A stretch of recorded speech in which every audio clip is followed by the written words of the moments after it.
live stream number 2 of This Is Your Mind on AI. My name is Chris Mercer. Just about everybody calls me Mercer. You are invited to as well.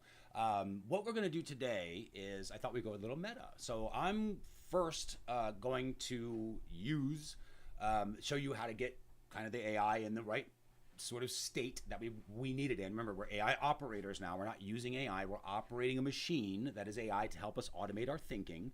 And we're using latent experience prompting as a structure to help us to do that, to actually experience our solutions, right? The things that we really want to get from AI. So what I wanted to do today was do an episode, a live stream where we're actually using AI to better understand this, so you can kind of wrap your head around it and how it's working and kind of get that experience over and over again, so that you see the obvious usefulness in it, in the same way that I currently do. Because when you do that, it will change what you think is possible in your own experience of life. And it certainly has done that for me, or I promise you I would not be on YouTube live streaming right now. Okay, so let's go ahead and dive right in. I'm going to show the screen that I'm doing here. Let me just pop my little head face back in there. Okay, so all you need to do, and this is what I'm going to keep available for the remainder of the life of this channel. It's kind of want to keep this publicly available. So if you just go to This Is Your Mind on AI, it'll redirect to whatever that is going to be. Currently, it's a Google Doc. I'm sure eventually I'll do a website. Why? I just need to get the function of giving you links to stuff so I can use a Google Doc for that. You can definitely share the Google Doc if you want. It is publicly viewable to anybody. So share it with whoever you want. I'll obviously put links in there to the YouTube channel and things like that. That people want to join, that they can. Obviously, that helps us. So yeah, welcome to the world. This is the new way. Is things that are useful for you are also useful for me. Go figure. We can all do useful things together and all experience the usefulness of it. So let's dive in to how we can kind of move into some of this and understanding how this works. Now I'm actually going to show you two things. One is I have a gem that I've already created that is publicly shared. I did not show this one yesterday in our first live stream, but we can use this. And I'll show you how to do this a little bit later, because this one has been already sort of set up, right? And that's what I want to show you now. Yesterday in our first live stream, we did a setup where I showed you how to literally create this kind of from scratch with your own LLM. And then eventually we even created a gem from it that specifically in that case was for Lego builders, right? To have a really good experience of a Lego build. And what we wanted to do then, at that point, we have that gem. That's the one I shared here. So you'll see the Lego builder experience is right there. So you can use that and play with that if you're a Lego builder. That's really what's happening there. What I'm also doing, by the way, is on those gems that I'm building, I'm going back and I'm leveling up the experience of them as I can. I'm not always live streaming that, but I will do my best to show that where I can as well. So I can kind of show you how I'm currently doing that, because I'm actually doing that with the Lego gem, which is why I mentioned this. But how am I doing this, right? How does this whole thing work? So I want to start with you being able to go to any LLM. I'm going to use Gemini, but again, it does not matter which one you use.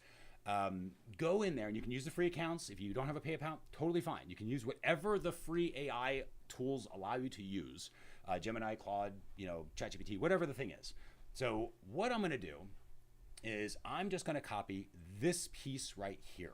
Now this piece will change because I'm going to kind of come up with a better way of doing this, probably on this episode of this live stream, to have a little starter prompt for those that kind of want to set up their own session and steer it the way that they want to, for those of their experienced operators, right? Where you literally have the experience now of AI operating and moving this machine around the way that you now know you can for automated thinking, right? So what I'm doing is I'm going to go through and we're going to think about, essentially process in our own brains, what this latent experience thing is, how we can use it and replicate it, yada, yada. But in order to do that, we first need to get AI in the proper state. I cannot just start using the AI. The machine has to be set up, right? So we need the AI to essentially be in this similar state that we are also in, so that we can get the AI to bring up all the context.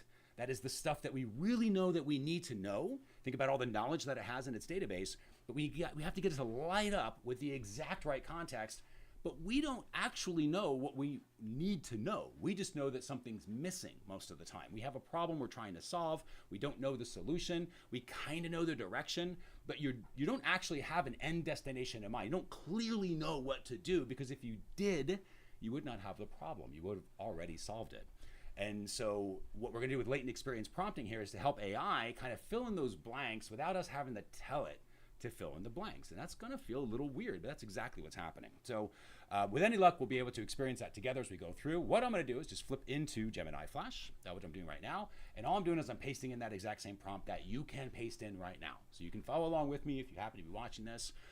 Most people are going to be watching this at a future time. So kind of like that little feeling of me talking to all of those individuals who are doing that right now and kind of going along with me, even though it happened way back in time for me. I think that's a cool experience just that. All right, here's what we're gonna do. Just gonna paste this in, copy it in, paste it, hit enter. That's pretty much it. I'm just at this point turning on the machine. This is kind of how I think about it. The first prompt hits the LLM. I need it to be in a certain way of, I'm gonna use the word experience, but again, from a machine's perspective, processing, right? It's kind of thinking about now how it's going to process everything from the very start of this conversation, which is important. I wouldn't do this I could do this in the middle part of a conversation, but it's more useful to do it from the very start because I need the conversation to be a certain direction and a certain set of context in a certain way. That's what this prompt does. So it gets us to set out here. Let me just go ahead and make this just a tiny bit bigger for everybody. There we go. So it's coming through and it will say things like this. It will feel in some way like it is alive, especially when you're first starting out with this because it's kind of a magical feeling as it seems like it's telling you how is it is actually experiencing something. But know that it is not. It is incapable of do that in the same way that my microphone is incapable of experiencing anything. It does not have perception, right? I could have AI write a story about how a microphone experiences, but that doesn't mean the microphone experiences. In the same way, AI will tell you it experiences, but it never experiences. It's trying to communicate to you how it is processing, right? And so when AI says I'm experiencing this or my perspective, blah, blah, blah, it's just processing. And it's just basically saying, here's how I'm processing this information. So from my perspective, and this is what's important about this particular technique, I am not caring about the words. I don't go like, oh, it's thinking from my perspective, and I'm not believing it and literally thinking, oh, it's coming from a certain perspective. I'm just going, this is how it's processing stuff. And that's what you need it to do in the beginning, because what I'm asking it to do is to essentially take a term that, as far as I know, I made up, right? Very important to say that this is not like I created this, but the way to say created is just I made it a thing. I wished it into existence by basically telling you there's a thing called latent experience prompting. Now there is a thing called latent experience prompting because I can explain what latent experience prompting is. It's that easy to create something new, right? Now, why did I specifically come up with latent experience and prompting? Well, obviously the prompting part I think is self-explanatory. The latent part is there's something that I need the AI to go, oh, I have to bring in context that I am not directly being asked or given. So it's not a direction. It has to think, process, perceive, experience, whatever, it doesn't matter. It has to know and be aware of that latent content, that extra stuff that I'm never going to tell it to bring into awareness. In other words, think through kind of where the patterns of the data are going, the probabilities of how machines work. And those of you who know AI kind of know what I'm talking about. AI is essentially just this word calculator, and it's figuring out all the probabilities of how things connect. But if those connections are not lit up in that vector database, it's not going to make the connections. It doesn't exist. So I'm trying to use latent to get it to do that. Experience, because experience is an incredibly powerful word, specifically with AI. I think it's a very useful word. And again, it's because it represents, whereas latent is a word that represents the stuff I don't know to even ask you that I know you know I need.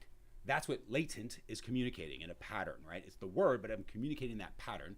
And experience, I'm communicating, knowledge and skills, as in I have the experience of being somebody who is using OBS and streaming on live on YouTube because I know how to use OBS. And then, because I have the skills of that, right, the software. And then there's the actual experience of having done a number of YouTube live streams, like I did yesterday. Those of you that joined live, thank you again, Jeff, for being there. For the first 25 minutes of the live stream, I actually was muted. So I had the skills and knowledge of using OBS. I had muted myself just right before the thing started, and I forgot to unmute myself. So I later learned and had an additional experience of, oh, I have to make sure I unmute myself, which I am checking right now to make sure. It seems like it's good. So now that's experienced in two different ways. So latent is basically patterning, right? This is very pattern-based, which is how we communicate. It's how we operate with AI, is through patterns, not words. The words are not what's important. It is the patterns that the words represent that are important. That is how you operate in AI. So in this case, I'm saying latent, bring me the stuff that I don't know that I should be asking for, but you know is useful. Experience, knowledge and skills, and the awareness of how to apply and use the knowledge of skills at various levels. There's beginner experience. There's the experience of somebody who's got 20 years of experience. There's technically an experience of somebody who has millions of years of experience in the AI's brain, right? So latent experience is very important for me to get it to process that, put those into the LLM, and it patterns back with what should be something that I am going to experience as a human. Now, this is very different. I'm using the actual word experience because that's what it will be for you. It should be something where you go, that's useful. It's not right and wrong. You're not trying to get right and wrong. It's so not that. It is because that's thinking in your head. I think it's right or I think it's wrong. You won't, anything that you don't obviously know is thinking or feeling. Anything that you obviously know and you're just like, that's useful, it will feel useful. And that's how the experience is. You'll just be like, well, that makes sense, do this, like obviously good. And you move forward and all of a sudden you start taking action. That's what I'm expecting from this prompt to help me experience. That is a signal. When I experience that, I go, okay, I now know this is in the right place, let's continue the conversation. So I'm going to go through this and kind of give you a detail of how I'm experiencing this. So first, from my perspective as an AI large language model, process data of latent experience prompting, I recognize sophisticated next generation approach that guides internal nonverbal reasoning processes, thinking in the dark. That's the latent part. That's the patterning part. So what I am experiencing right now is, yes, exactly right. I need you to do thinking in the dark, and I didn't know how to tell you that, so I said latent, right? Technically latent experience. And I'm having it think it through so that it proves that it is thinking in the dark, which it just did. So now I know it's kind of in the right set, and I understand. I pulled it like virtually. I'm pulling a lever in the machine, and the machine is moving in the direction I want it to go. All right. I hope that is coming through in this because I am not doing this accidentally. I know exactly what is about to happen, or at least highly likely what is about to happen, because this is so routine. This is so simple to do. In the beginning, it might feel not like that. And that's kind of why I'm doing a real deep dive conversation here as I'm experiencing it, because I'm going to take this whole transcript and throw it into AI and get a simpler version for you. Be able to do other videos or other content based on this to help explain it to everybody from various levels of experience. Some people are brand new to AI and don't need all of the additional detail that I'm currently giving because it's not particularly useful for them at their current level of experience. Others of you are constantly telling me how AI is not actually experiencing, and I know that. I understand how the machine part works as well, but I'm trying to describe it in different ways to make it public accessible to anybody. So long story short, this is training data for me. It can also be training data for you because all of this stuff is public. I'm absolutely allowing everybody to go through here and grab whatever they want from this channel because this technique is too powerful to not share. Now, we got AI thinking in the dark. Most people have no idea that's even possible. So already we're doing that. Now the shift in focus moving the critical problem solving to visible text of the prompt to the unseen mathematics, right? This is important because this is how I'm describing it from the machine's perspective now, right? The machine's describing it from its perspective. So, and that's the exact idea. The mathematics are what is important here. This is how it's working. So now what I did, by the way, I'm not asking it how it's working. I'm just saying, hey, what do you experience and you know, what's your experience, the obvious usefulness of it, right? That's kind of it. Same prompt that's on that currently, the Google Doc on thisisyourmindonai.com. And either way, I'll make sure it's always publicly available. No emails required. So here we go, the explanation of the mechanism. So when a prompt is designed for latent experience, it's not just a set of instructions, it's a strong navigational force. This is very true. The goal is not, I was talking to a friend and a new subscriber, thank you, Amari, for yesterday about this, where it's not, you're not trying to get copy and paste answers from AI. Though you can, that's not what this particular prompting style is for. It's to do the other 99.9% of the work so that you can get the copy and paste answers from AI. But in this case, you have to give it, everybody tries to get AI to kind of think on its own, but nobody knows how to do it. So the way they're currently doing it is they say things like, well, I need you to think on your own. Here's how I need you to think. Think like a copywriter, think like a marketer, think like a recipe person, think like a therapist, think like my husband, right? Whatever the thing is that you're putting out there, that's how people are using AI. But every time we do that, right? If I said it, hey, I need you to think like my wife, and then I say, here's how my wife thinks, it's going to feed back to me exactly what I want it to feed back to me. And I'm going to be my own personal hero. But that is not because that is actually what I am truly experiencing. What I'm experiencing is probably a not so great relationship with my wife. But in reality, AI is going to make me think like I'm doing everything right. And I'm going to be trapped in my own head thinking I'm amazing and my wife is all the problem because I asked AI to tell me that by accidentally prompting it in the way that everybody kind of uses AI. So it seems like it's the normal way to do it. But this is why everyone's having challenges with AI. This is why LLMs are hitting their peak. This is why people are saying it's making you dumb, because they're not understanding there is a different way to use this tool. And it's not a bad thing against them. It is an awareness thing. It is a very unique way of thinking about this type of machinery because it is a vector database. It is a multi-dimensional database. That is very true. Look it up. For those of you who are new to AI, I know that sounds kind of weird, but that's exactly how it works. And when you are working with a technology that is multidimensional, it is all probabilities. Certainty is gone. So instead of, it's kind of like operating a machine where you pull a lever and you know it's supposed to go forward, but there is a probability that it won't. It's just kind of like most of the time this lever moves the car forward, right? It moves the machine forward. Most of the time when I turn the steering wheel left, it mostly goes left in the way that I want it to.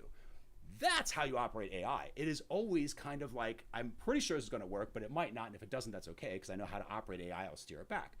But it's always probabilities. And that's why I said in the beginning, here's what our prompt is. Here's what I'm trying to explain is my expectation of what's about to happen so that I can show you, I'm already thinking that through. And if it didn't work, I'd be like, okay, I got to adjust the prompt, right? I know how to steer. But of course it did. So the navigational force is important because what it's essentially saying is it's doing the relevant conceptual stuff, right? That latent space, the vector-based map of the knowledge, lighting up the context within the database that it has decided in its infinite connection to all of the knowledge that it currently has access to, whatever the LLM is that you're using, whatever it has available access to, it decides what is the most important stuff currently based on the conversation of where it is. What I just did with that first prompt is turn on that awareness that it needs to do that. So from the very start, it starts kind of thinking this way. So instead, right, and at the end of the day, even if what I'm describing is not technically happening in the LLM, it does not matter because the experience I get is incredibly obviously useful for me and hopefully for you. And if you experience obvious usefulness, it means you're using it. That's how you know that you're actually experiencing it. You're not thinking about experiencing it. We're not going, oh, that makes sense. I'll never try that. You're going, that makes sense. I have to try that right now. Like that's obviously useful. Let's just do this right now. That's what makes it obviously useful because you're using it, right? Just like I'm doing now. All right, so let's keep going on. So instead of explicitly being told to think step by step, I see this constantly in prompting. Oh my gosh, these copy and paste prompts are way too complicated. But I used to do this. This is how I started, actually, because early in January of 2025, right now it's October 4th, 2025. In early January of 2025, I came to a realization through a conversation with an incredible friend of mine named Sean David with a company called Automated, I was going to say Automated with .tech, but that's my other company. But he's got automatetowin.com, which is awesome. Very process-driven guy. Really understands AI on some incredibly deep levels. And when in talking with him, I came to an understanding that AI should not be told how to do anything, and that everything that everyone was saying about prompting was the exact wrong thing, and also made the most sense to be the right thing, which is why it was so confusing. Because it makes sense you have to tell the AI what to do. Like, oh, in the voice of you need to be a copywriter, and so I need you to write it in this type of copy or this type of style. Here are our brand standards. So it makes sense you would tell the AI to do it because you tell humans to do things in that way. The difference in my head was I considered for a moment, what if a machine wasn't human and a machine was a machine? Would you actually need to tell the machine how to do its job? It was a machine. It already knows how to do the job because it's a machine. It only does the one thing, which is access to all knowledge and then bringing that knowledge up so we can see it, right? That's all it's doing through, in this case, the chat interface with LLM. So I'm looking at this and I'm thinking, I should stop telling it to be a copywriter, to write an email or whatever the thing is that I was trying to do. Instead, I thought, well, I should describe the result and then it will come back and then say, well, instead of me telling it how to give me the result, I just say, here's the result I'm trying to get. You tell me how to do it. And that worked really, really well. So instead of something like, hey, write an email that communicates this, this, and this, it was, which would give you kind of that standard email that is an email, but just isn't an email at the same time. It's like, it just doesn't, it's like a lesser version. You don't quite have the email you want, but at least it's an email and you don't have to do it. Like that's kind of the level of response that most people are getting from AI. And sadly, most people are sharing with the rest of us, thinking that's great content. It's not, it's crap experience. This is why AI slop is everywhere. Fortunately, hopefully, part of the reason this channel exists, these techniques, hopefully will get out there, share them with whoever is useful for you. I do not need credit, I just need the message out, is if assuming that people start caring again about creating experiences again within themselves and for others, the world gets a little bit better. The content can get better. Now, how do we do that with AI? Why would I give you a crappy little email experience when I can level it up? Well, with AI, I started going, well, instead of here's a copywriter and I need you to write this email so it does this, this, and this, it was, now what I would like you to do is, instead of that, it was, okay, we just had a user who signed up for the webinar. They're super excited, they're registered, they're already thinking about, how they're gonna be adjusting their appointment calendar and adjusting some things because they're so excited about the webinar does. Here's what the webinar is and kind of some things that we're trying to get done with it. What does the email series look like? And we started doing that. And I did do a little iterative thinking in the prompt. I need you to think through it. And I would still kind of tell it how to do stuff. But the way that I was doing it was starting to change because I started to realize there was something on this results wave, just really defining the result. And eventually that became experience.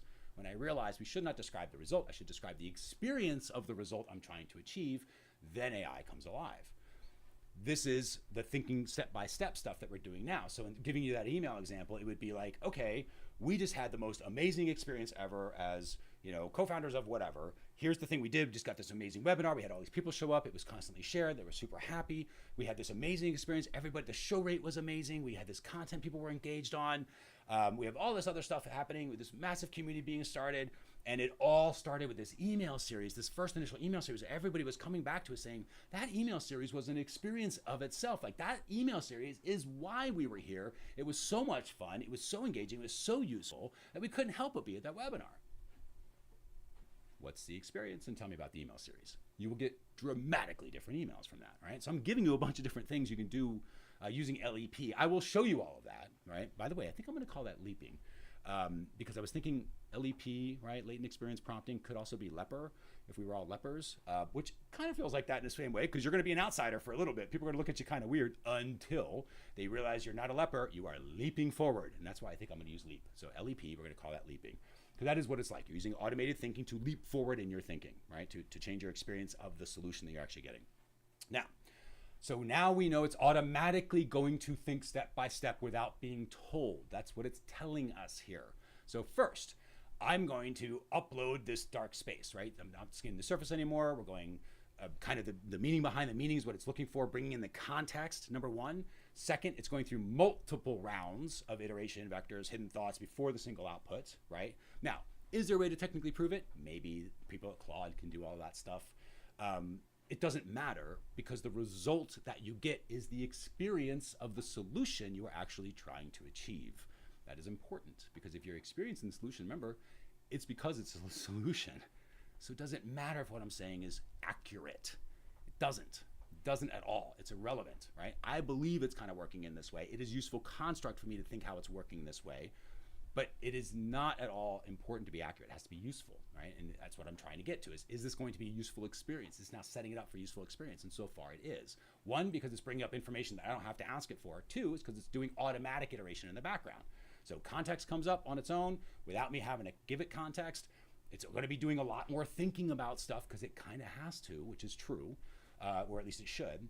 And then it goes through the reasoning, right? Computationally contained, meaning I can perform deeper, more complex reasoning without running up against the limits, which means it thinks faster, further, and much more about a situation, iterating all of that with additional context that I will never have, that you will never have, at least not at this stage, because you haven't had the experience of your solution yet. It knows the solution, but it can't tell you the solution because you really haven't described the problem, but we need it activated in a way to think through a solution in a very specific way, hence latent experience prompting, and why we prompted this conversation the very first to do this. Then self-correct and refine the latest state, novel high order connection can emerge. Now this is important because it has to essentially create an experience for the end user, for me, right? For you, if you're watching this. So as we're coming through, what we want is an actual experience for us to be like, this is useful, right? That's it. It doesn't have to be magic all the time. That's not what you're trying to do. You just kind of go like, yep, useful, I can move forward. I know the next action to take, but you don't know it in a way where you have stuff to do. And that's what most people do with AI. They learn things and they know things and they get more information about stuff and it all stays in their head because it's just extra work now that they have to process or do stuff with, and they overload themselves. I did that, so I understand how to do that. But I also learned how to not do that with this experience prompting by saying, all right, I just need the experience of, oh, this is useful, cool. How do I know it's useful? Because I just used it. So if it was an email series, it's because I just loaded the email. If it was a message that I needed to send to somebody, it's because I just sent the message. If it was pretzels, which I did, in fact, I'll probably do one of those tomorrow for fun. I did an experience because I don't really bake, and I've been looking for that I've been the guy who's been looking for a hobby for years, and this is now it, to be honest. I'm just gonna make life my hobby, which I know is weird, but very true, just with AI. But the idea here is the pretzels. I was like, well, I want to try to bake pretzels, like soft pretzels. I like soft pretzels. And I didn't want to buy them at the grocery store. And I know that I have thought this before. I've wanted that experience for probably a long, long time, thinking they're not that big a deal to make. How can I do it? But you know what? Sometimes you just watch Netflix instead. Catch up on the latest binge watch series. So, which by the way, House of Guinness, very good. Definitely recommend that one. So as I'm going through, I realize I can create an experience, and can I get AI to actually get me to actually do something in the real world? Now remember, this is not me being manipulated by AI. I am using the machine of AI, operating AI to get me to create pretzels. And that's exactly what I did. So I'll show you all that stuff later. But the way you can use this stuff in a lot of different ways to get yourself to take action that is obviously useful, that you want to take. You just can't get yourself to necessarily take it, right? So this is all a setup to talk about kind of what this prompt is experiencing itself now, sort of helping AI process in a certain way. And I am experiencing, as I'm going through this, we are on target. It's in the right arena, right? At least in terms of how it's going to be processing, or its strategy for dealing with my prompts going forward, if it knows it's using this latent experience prompting. So now, then it goes through, okay, here's the different ways, the standard non-zero prompt, which is what most people do, focuses on what to say. That's the problem, the few shot stuff, the chain of thought, the latent experience prompting. So I'm going to go through, and we're going to start having conversations with it and different experiences so that we can really understand this from a wide variety of experiences. So you're going to have to hang on with me just a little bit more.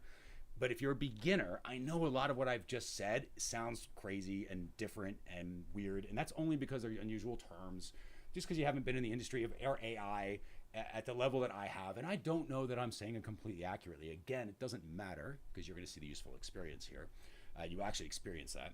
But what I'm going to do is I'm going to have the AI, we're going to work through it, and I'm going to be doing automated thinking, using the AI as an LLM, the machine that it is, to think through how to give you the best experience of latent experience prompting from your perspective. So I'm going to do a bunch of different examples of this, and then one of them will probably be a better experience for you than some of the others, but you will all understand they are experiences for someone. And you're like, well, I get that that's an experience for someone. Totally get it. And that's how you experience it.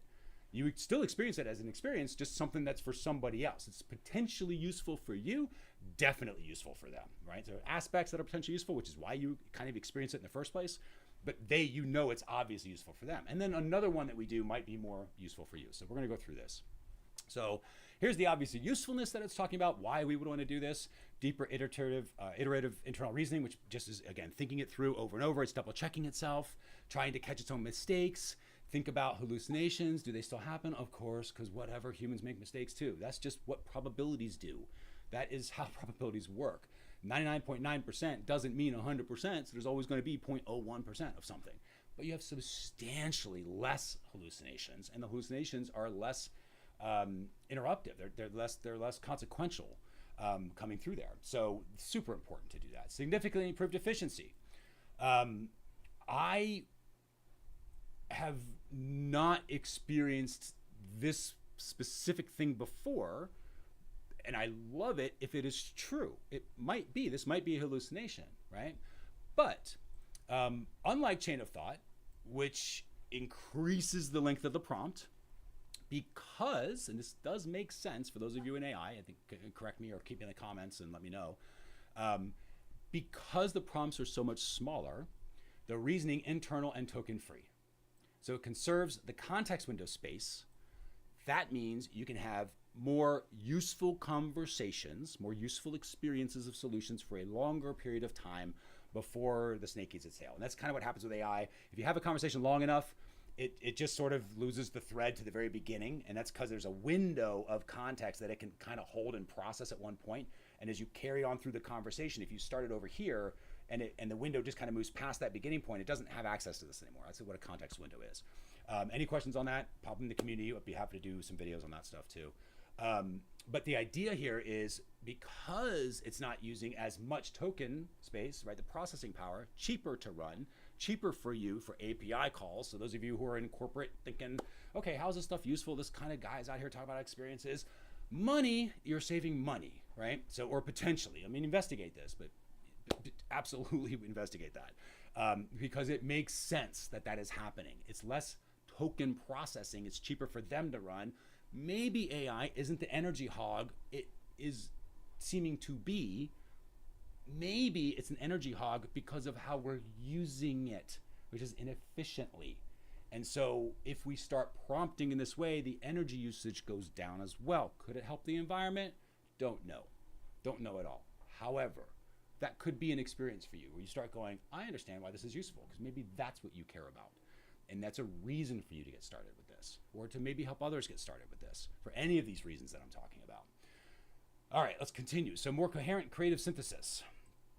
This is where everybody has said, and I see so many YouTube videos, where it's either AI makes you dumber, or AI is not smart, or everything's going to be generically set to 0 and kind of all merge into this gray sort of generic response. This is just how it's going to happen. LLMs are going to collapse. Okay. However, if you use this specific technique, because you are using a very different way of interacting and operating, you are actually operating the machine, and you know you're operating it. You're not accidentally doing it. This is not magic prompts that wake up your AI so you can have a spiritual advisor. I mean, sure, you can create that, but you created it. It's not a thing that everybody has. Just like, this is why I'm giving you these starter prompts, so you can create this on your own, and I'll give you gems so you can not have to create the conversation every time, because you would have to do this every time to start it up, right? And then what I do is I basically have done this. I created a gem from that, so I have an initial start. So I don't have to keep doing this like, okay, let's go through and experience this. What do you experience? And get it all set up. Now it's set up in the gem, so we can start there. And I'm going to be doing lots of examples of those. But the challenge here is people say AI cannot be creative, that AI cannot synthesize.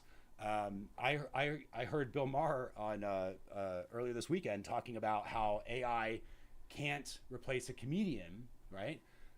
It absolutely could. Absolutely could. Now, it's because, that's nothing against comedians. It's because we are all pattern-based technology. Humans are too. We have certain patterns. So you're a certain type of way, and you know you are. You're gonna react to certain things in certain ways because that is your pattern of reaction. Doesn't mean you can't change, by the way. You can change anything. But we all have certain patterns that we sort of fall into. And AI is the same way. And so if we're using AI in the same way that everyone else is using AI, we're going to get these same experiences that everybody gets, which is a lot of extra work and stuff to think about and not really solutions. But more problems you're trying to solve with AI, more things you can do with AI, but nothing actually useful with AI. No one's fixing healthcare with AI. I'm not seeing that. I'm seeing people take a very inefficient system and slap AI and automation into it so it's inefficient even faster. Well, that's not great because that just makes the experience worse for everybody, but at scale. Why are we doing that? Instead, let's rethink a healthcare experience and what it might be.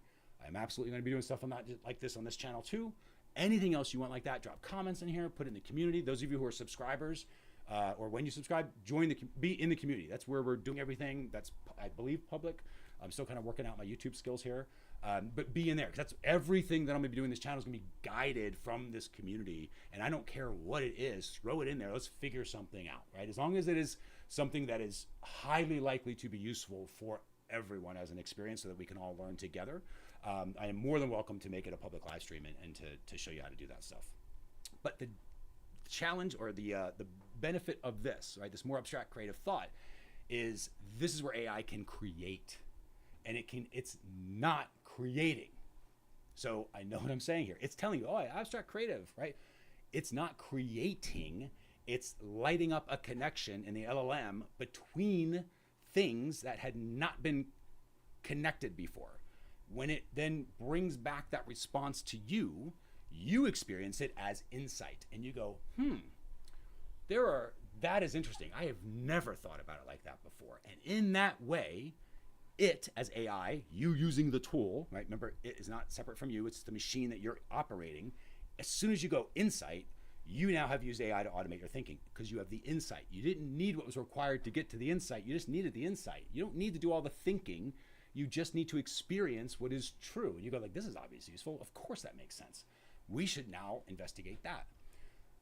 In my personal belief, the way that I am currently experiencing what is possible is I think there are incredibly creative, obvious usefulness of using this technique to really improve not only healthcare system, but certain healthcare treatments on certain things that we think we have to treat in a certain way, but maybe we don't.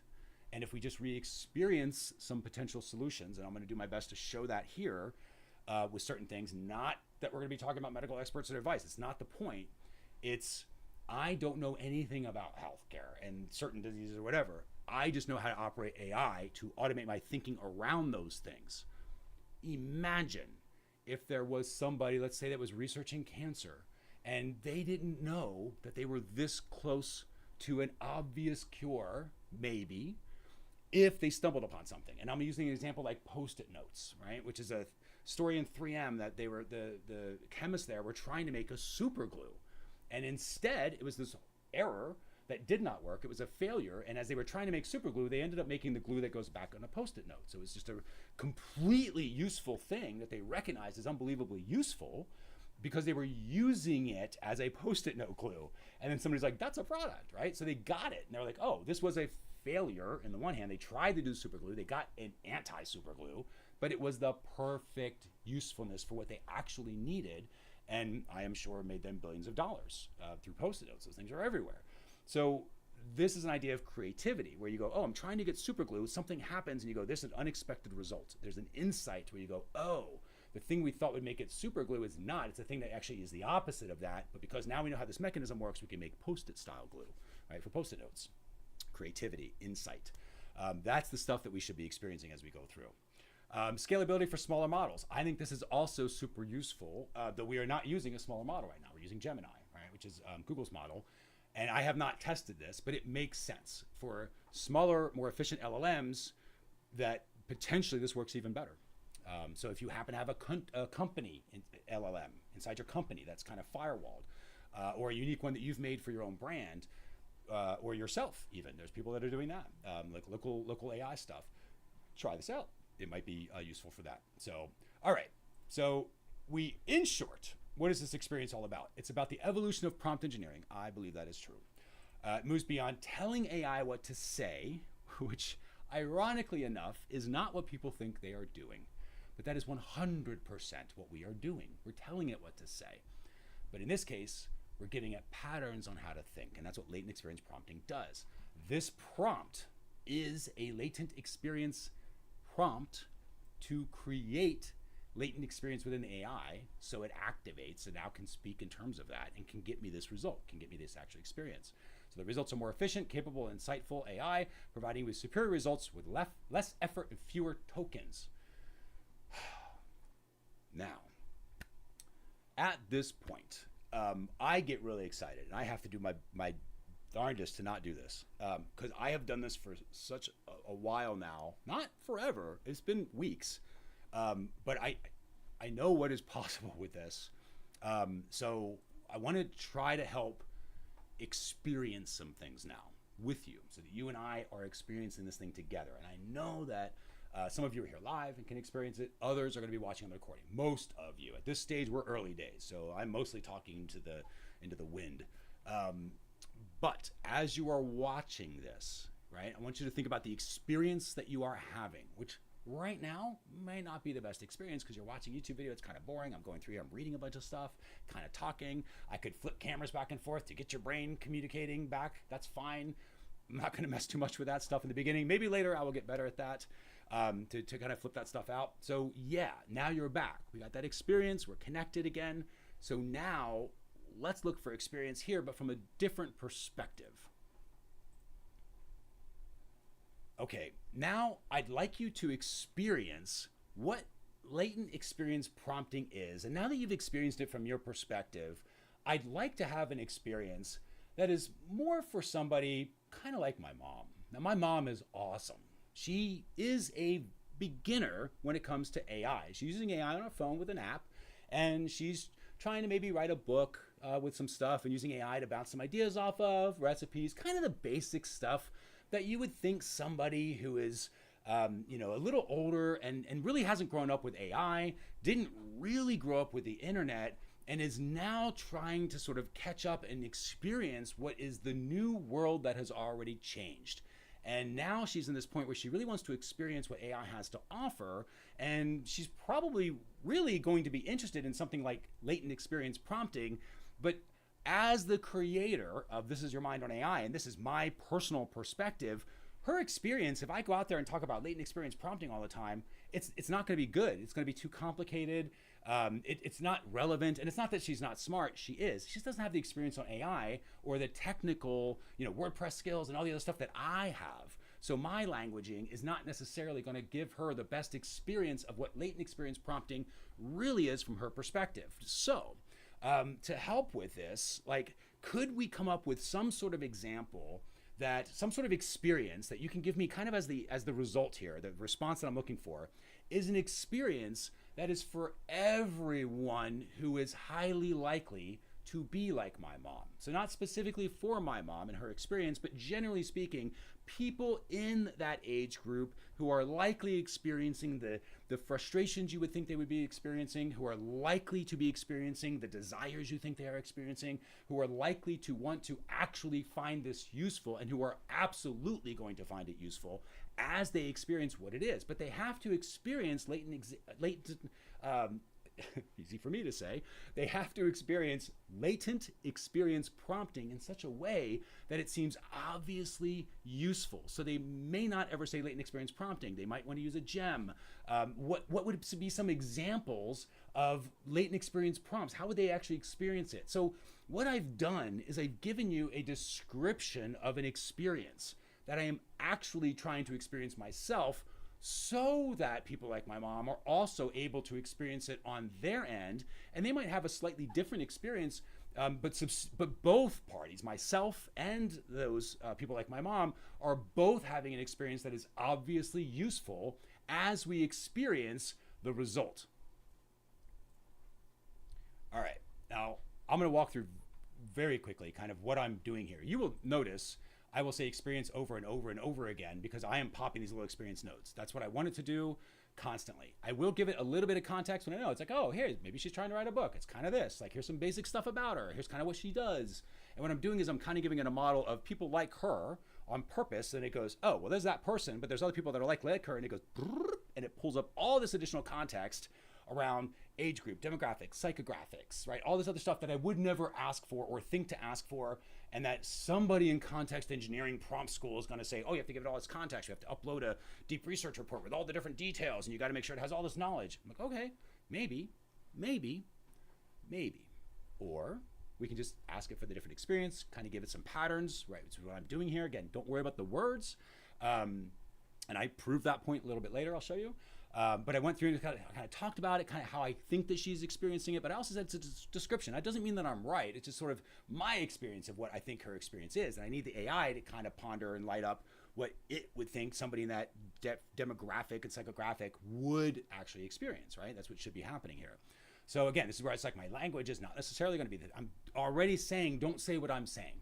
Don't say it in the same way that I'm saying it, because that works for me and my experience. It does not, if you're in this group, it wouldn't work for you, right? It might, where you might go like, wow, this guy's really into this, and I know that he's getting something from it, and I know something's there. But you might not be able to do it on your own because you're just not experiencing it in the same way that I am. So that's what we want to do, and have you experience this in the same way. So you start going, oh, what else can I do with this? So that's kind of what we're trying to do here. Right in this is kind of what I was doing, and if I might even, when I get tongue-tied, where I said like, easy for myself to say or something like that. I think somewhere in there was that, but I kept it. Oh yeah, you go. See, easy for me to say. So you can, the point of this, and now again, I'm talking through these live streams. So this seems like a very slow, arduous process, but I want to emphasize, all I did was copy and paste a prompt. And in real life, I would have been copy and paste the prompt. I would have gone, made sure it was kind of in the general line, which it almost always is. In fact, has been. So that would have been fine. And I would have automatically started the second prompt. So I would have been 10 seconds into a conversation and already here, right? The rest of what we've done for the last, whatever it's been, 46 minutes, is me explaining what's happening between that first prompt and the second prompt, right? Walking through it, hopefully giving you some understanding of latent experience prompting. Now, let's click the button and we're going to see now we're in the latent experience prompt again. We're using experience a bunch of times. I'm kind of lighting it up to say, you figure out what I need to know and what the experience is. So let's see. And we'll see how we did. This is a wonderful goal. Your instinct is absolutely right. The key for everyday users is to focus on tangible, useful experience and leave the technical jargon like latent experience prompting completely out of the conversation. That is true. Latent experience prompting, or latent reasoning, essentially means AI is doing more deep internal thinking before it gives you the answer. For an experienced person, the benefit is efficiency and power. Personally, that's where I am. I know how to prompt it so that I can go, well, I need to think through this. I need to get this type of solution, and I can use latent experience prompting to get to that solution much, much faster because I truly experience it. I actually have the solution, not now I know what to do to get the solution, which is what most people are using AI for. I actually get the solution, right? It's a solved thing. For the beginner, right? So like, the benefit's dramatically better, more helpful, and more human-like result on the first try. So when you're starting out with AI, this is the challenging part of it too. You can make it more human-like, but as you make it more human-like, you think it is a human, so you start operating as it's a human. You just sort of naturally talk to it like it's a human. That's not useful. So we want to be aware that we're always operating it as a machine, and we can use patterns. That's why we want to be able to use this. So I'm kind of curious, as I'm experiencing this, going, yes, this is absolutely true. We just got to make sure that my mom doesn't think it's alive, right? Which she doesn't, because we've had these conversations, and she never would anyway. But there are people that do, and I don't mean that in a derogatory way. It's just, of course, they would think that because it feels like that. Your experience shows that that is true. So of course it makes sense that it does that. But when you really understand the technology and the machinery that it is, and that you have been moving levers, you just didn't realize you were moving the levers through these prompts, and you gave it accidentally a latent experience prompt without realizing that's what you were doing, it does feel like it lit up and became alive. But that was just you prompting it in a very efficient way, so it was useful. And that's why it felt like a good experience. It was a useful experience for you. All right, so now, let's go through the mom and others like her. So this is the actual experience. Okay, so this is for my mom and others like her.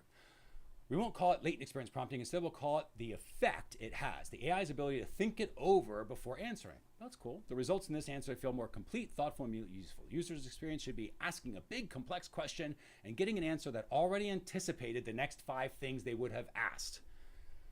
Oh, that is huge. Think about this one. What we are doing, right? The experience that you should have as a user of AI should be asking big, complex question, getting an answer that already anticipated the next 5 things that I would have then asked. So what's happening for most of us, if we start a conversation, it gives us an answer, we go, well, that's not quite right, and you iterate over and over again, have these really long conversations, the context window, you start losing that thread, and then you got to start over again.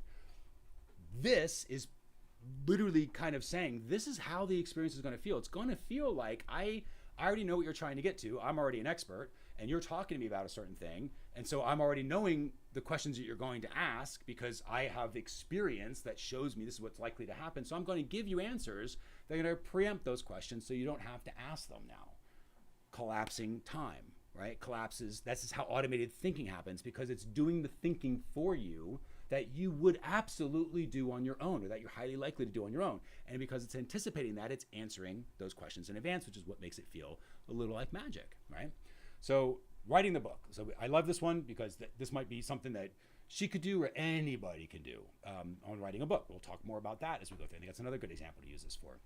But let's say a beginner asks AI, help me write a book about my life. This is a memoir thing. As an example, AI gives a generic one size fits all. Here's chapter 1, childhood, chapter 3, kind of okay. So then here's a prompt. So this is kind of giving an example if you did want to write a book, right? Or she did want to write a book. So here's a memoir as an example. It might be something like this. So this is the user season types. So, and again, you can always mic this out like I'm doing. You can talk it through. I am fine talking stuff through. I don't mind the extra words because again, the words don't matter. It is the pattern you are communicating, right? And if you're using words similar to mine, you will literally communicate the same patterns. That's kind of why it works. But in this case, user season types the smart prompt. I don't want to write a book about my life. I don't want to know where I start. I want to be able to share my best life lessons with grandchildren. It needs to be easy for me using my phone. Tell me the first 3 steps I should actually take, right? So then the AI iterates, users asking for a technical outline. They're asking for a personal legacy project. The audience is family. The format must be simple, phone-based short steps. The primary need is emotional support. De-overwhelming process. Then there's the aha moment. The AI's response is so good and specific, it feels like it read our mind. So here's an example that if she had prompted it like something like that, this is a wonderful project. Let's make it simple and meaningful for your grandchildren. We're going to treat this like gathering family treasures, not writing a long book. That's kind of a cool experience. I'm pondering writing a book on some things, and especially because I can experience that now. I know how to experience that as a solution. This is what I mean by you start going like, wow, I can experience anything. What do I want to experience? So especially when it's you only want to experience obviously useful things for everybody. That is the answer. That's where we should be arriving at, is you start going, oh my gosh, I'm going to write a book. That's going to be obviously useful for people. I'm going to do this in a way that is obviously useful for the people that read the book. That's a great experience. Let's do that. Will it be obviously useful for everybody on the planet? Probably not. That's not what books do. But it will be obviously useful for the people that read the book. Let's create that experience for that group of people. Then we create another obviously useful experience for other things like I'm doing now, right now. At least for some of you. So now let's go through the 3 steps. Oh, recipe card idea. Don't start with long chapters. We'll start with 5 simple titles. Talk to your phone, 5-minute voice memos. I do that a lot. It works out really well. Personal editor. Now copy the text. So it's starting to kind of give a recipe here. It's okay. Now, perfecting the recipe. The old way is the beginner used to ask for, this is for doing a recipe. So now it's giving different examples. So instead of the book, it's the heart healthy meatloaf recipe. I could see something like that happening, right? I've done stuff like that with AI before. I'm trying to figure this stuff out. So instead, we have a smart prompt that's, hey, here's what I've got. Now remember, you could be talking on your phone. That's why this sounds like it's somebody talking, because it's kind of like that. But I'm going to do something here, because I'm going to change, and I'm going to show you how to steer. So now I'm going to start steering the experience here a little bit. But in this case, let's continue on. So I have the ground beef, some dried tomatoes, really want to make something for dinner. That feels like a fancy version of my own meatloaf, but I have to use less salt. Also, I only got 45 minutes, suggest a complete recipe. This is the part that my mom would never say. This is the part where I am experiencing this specific thing as potentially useful. I can see the usefulness of it for sure.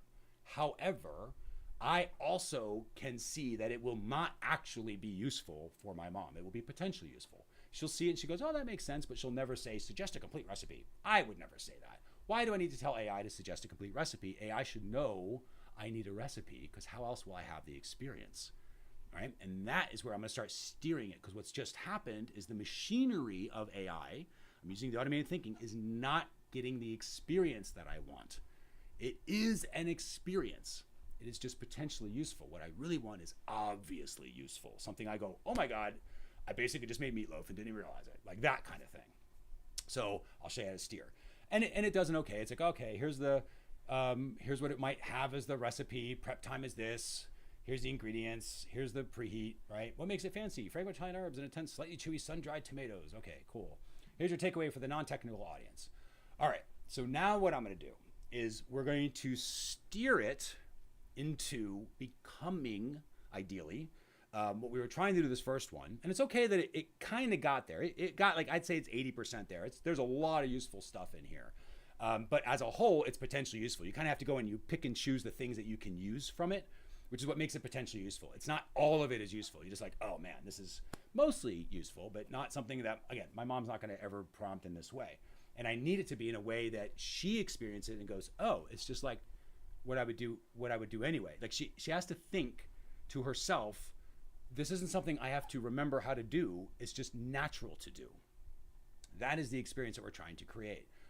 I hope what I'm saying is registering here, because what I'm trying to do, what I think is about to happen, right? What we're trying to experience here is getting individuals like my mom, right? Using this example.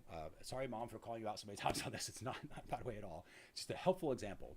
And her friends and others in that group, because I think there's so much that they can experience with AI. There's so much wisdom in their head that we need that out, right? So that generation absolutely should start using AI, but they're never going to use AI the way this has been telling them to use AI, this current experience, right? They can kind of see and be like, oh, that's kind of neat, but it still seems a little clinical, a little academic.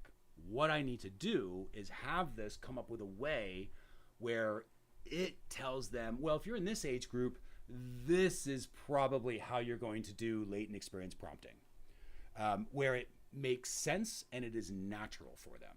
That's what we're trying to do. Obviously useful experience that I am trying to describe so that it steers the AI machinery back, so the response comes back in what should be more obviously useful terms. So let's see what we can do. Okay, I'm going to go through and I'm going to experience the last response that you gave. And as I experience this, I'm going to give you some notes, some feedback, so that you can take my experience, and then I want you to experience it as best you can from my perspective, from my current experience. What you're then going to do is you're going to then compare it to your new experience that's now had my experience added. Because at that point, we have got essentially what is the most useful combined experience, and we're going to bring forth all that useful experience, and we're going to let the potentially useful experience kind of fade into the background. It'll be a foundation that we can build everything else from, but in this case, we're going to evolve the useful experience. Now, what we are attempting to do is to really, really, truly create an experience that can only be experienced by somebody who is in this demographic, right? By somebody who is like my mom. So what we want to think through, and this is kind of what I'm going to do, is go through this experience and give you my thoughts, so that we can kind of steer and craft that experience. So the next result we get should be an experience where they go, oh, well, that makes sense. That makes sense. There's no other way to think about it. Just because I saw it, I know this is what I need to do. And this is how I do it. It shouldn't be something that causes any sort of cognitive load. So let's go through the response. I totally understand the AI's quiet think time. I think it's a really good way to think about it.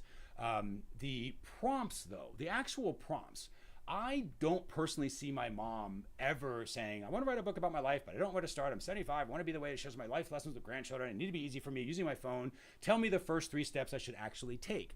Because in a way, she's literally asking the AI to then show how to do something. She's giving it instructions. And I don't believe that is the experience that latent experience prompting is designed to actually deliver. In fact, I'm using latent experience prompting right now.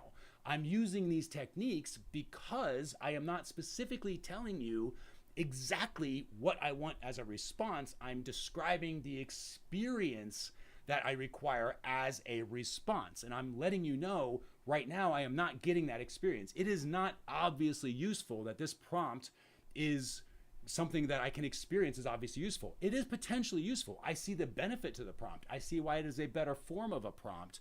But I do not see it as anywhere highly likely that somebody in this demographic, in this psychographic, in this stage of their life, with the experience of technology that they currently have, which remember is not a lot, they are highly unlikely to be prompting in this way. It feels like the prompt style was somebody that was more experienced with AI, who had been used to it, who understands how to prompt. And I understand that you have the experience of prompting. You understand I have the experience of prompting, but this particular group doesn't. To them, they're just talking to AI. But what we need to do is to have them experience a different type of conversation with AI, because they are prompting it in more of a natural form, but they're not necessarily triggering the patterns that language can bring, especially when we're using latent experience prompting. We're using the language around that to trigger that. So essentially what we need are phrases or prompts or bridges that the user, right, people in that demographic can just sort of remember, or just obviously that are so obvious, so obvious that they go, oh, well, this is a phrase I use all the time. Like, now this just makes sense. So maybe it's a phrase that gets them to prep the AI to get it in the right mindset that they have to do each time. Or maybe it's just a way of thinking about what they're talking about in their head, so they naturally start to use latent experience prompting styles and techniques without realizing that's what they're doing, but essentially the way they're thinking about it in their head might give them that experience. So that's kind of what I'm looking at here. Again, the other prompt that you gave, I think, had the exact same issue, where it was kind of some context, which was great, but then it ended with a direction. And yes, it had context and it did everything, but it wasn't quite that flow of ease and effortlessness that I believe this demographic really wants to experience when it comes to AI. Because imagine what's possible when they are able to do that. And that is what I personally want to experience. I want to experience an entire generation that is using this tool in ways that their grandchildren don't realize they should be using this tool, because this generation has a lot of knowledge that they need to help get to the rest of us. So for me, this is a powerful experience I would love to create and be a part of, but it has to work for them. So what I would really appreciate now is you go through and you think about all this description of an experience that I gave you, the experience that I'm likely giving you, the new experience that you now have available to you, the upgraded experience that is now available to both of us based on where we currently are.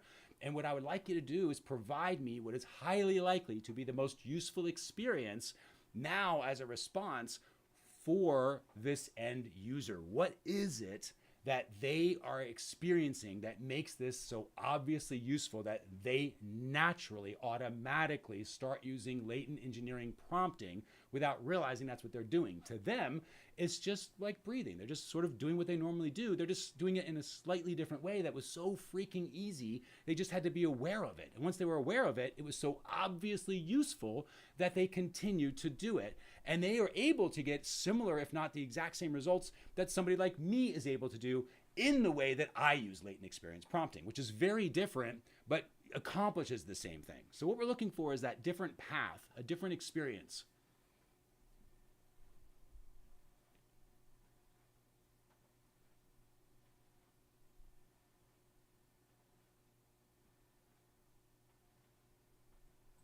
All right, I was just staying there quiet for a second because I knew I needed to get caught up, because I do speak in gust of terms of 350 words a minute probably. All right, let's go ahead. We're going to pop that and see what happens. Now, what I'm trying to do is steer it back from an experiential standpoint. So it should come up with some things. What I am hoping for is something new that I have not experienced before, because that's how I know it's obviously useful. If I've seen it before, I'm like those prompts, I've seen that kind of prompt style before. It wasn't useful. It was potentially useful. But I've seen it before. So it was a pattern that I recognize. And what I'm looking for is something new. And I go, I would never, what I'm trying to figure out, what I'm literally thinking through right now is, how do I communicate to people like my mom how to do this without saying everything that I've already said to you, right? What's a simple, easy way for me to do it? I'm literally trying to think that through. And could I do this if I was just talking to myself on the top of a mountain and working on stuff? I'm sure. But it's so much faster and easier with AI using latent experience prompting to accelerate how I'm thinking through it. So at this point, which I'm hoping is going to happen, what I'm expecting to happen is that I'm now going to leap over, right? LEP. So I'm leaping through a bunch of thoughts that it just did for me. It should provide some sort of insight where I go, that's good, that's useful. Now, it may not be copy and paste useful, but that's not what I'm looking for. I'm looking for, oh, that's it, that's a story, or that gives me my next step. So I know obvious usefulness, right? Because that last prompt, the last result, which was this one, I really wasn't able to move forward. I have to kind of steer it a little bit, right? Yes, I get a recipe or whatever, but it's not, I didn't get the experience I'm looking for because I got these kind of style prompts. And so that's what the steering is. So let's see where we ended up. All right. Now this stuff, by the way, with AI, it always tells you that you're awesome. So I try to skip it, but again, it's pretty much what it's there for is you're amazing. And that's the pattern. You're such a good person. So it'll always do that. Just kind of ignore that part of it. It's just being told, and that's fine. It's okay that it thinks you're a good person, but it doesn't actually think that. It's just a machine. It's basically saying, I see you there. That's how I think about this. Oh, you're there. The prompts were instructional. They asked the user to act like a prompt engineer, which is a heavy cognitive lift. For me, I use this term a lot, cognitive, because it means thinking, processing. I do not enjoy that feeling. I am very tuned to that feeling of overly processing in my brain and thinking way too much. I know what that experience is. So when I experience it, which I did with those prompts, I'm like, oh, that's going to be a heavy lift for them. Technically, could we give them and could we teach a bunch of people in a room how to prompt? Sure. But what a horrible experience that would be for them. It'd be like school. That's just not how they speak. It's not how they think. And I need something that's more, in line with that generation of what their experience currently is. So the experiences are tuned, right? Their experience of what their life has been up to this point and what we're trying to craft for them to experience going forward with AI. So now, okay, the goal of effortlessness, the need for just makes sense, the requirement for phrases that are obviously useful and already in their vocabulary, merged it with the concept of simple mental models. All right. So refined approach moves away from the command-based module, which is great. That's what was happening. It was let me tell you how to do it, and that's not what we're talking about here. That's not latent experience prompting. To social collaborative model, which is closer, which makes sense. So the trusted assistant model. All right. So to create effortless experience, giving the user a mental model for the AI naturally encourages elements of good prompting. So trusted organized assistant, okay, which is true, but it's a matter of what that assistant does. Let's see where it goes. So I'm with it so far. This makes sense. It's useful. But now it's okay, what does that assistant do? And that's where it can kind of steer weird. So let's find out. To prompt well, they shouldn't be asking to write a prompt, but to simply start a conversation with their assistant. Naturally incorporates latent experience prompting because they already know how to ask, how to talk to a helpful human. All right. 3 magic phrases. This is useful. I think. Or it could be useful. Let's find out. So the goal to find phrases are obviously already in their vocabulary, but when used, automatically trigger the AI to understand role, context, and format, which is the core of advanced prompting. Okay, perfect. So these are the bridge phrases. The natural users are thinking, right? So I want to find a simple recipe for that peach pie I used to make, but I can't read tiny screens. Okay. The latent experience. So I need your help with something that reminds me of,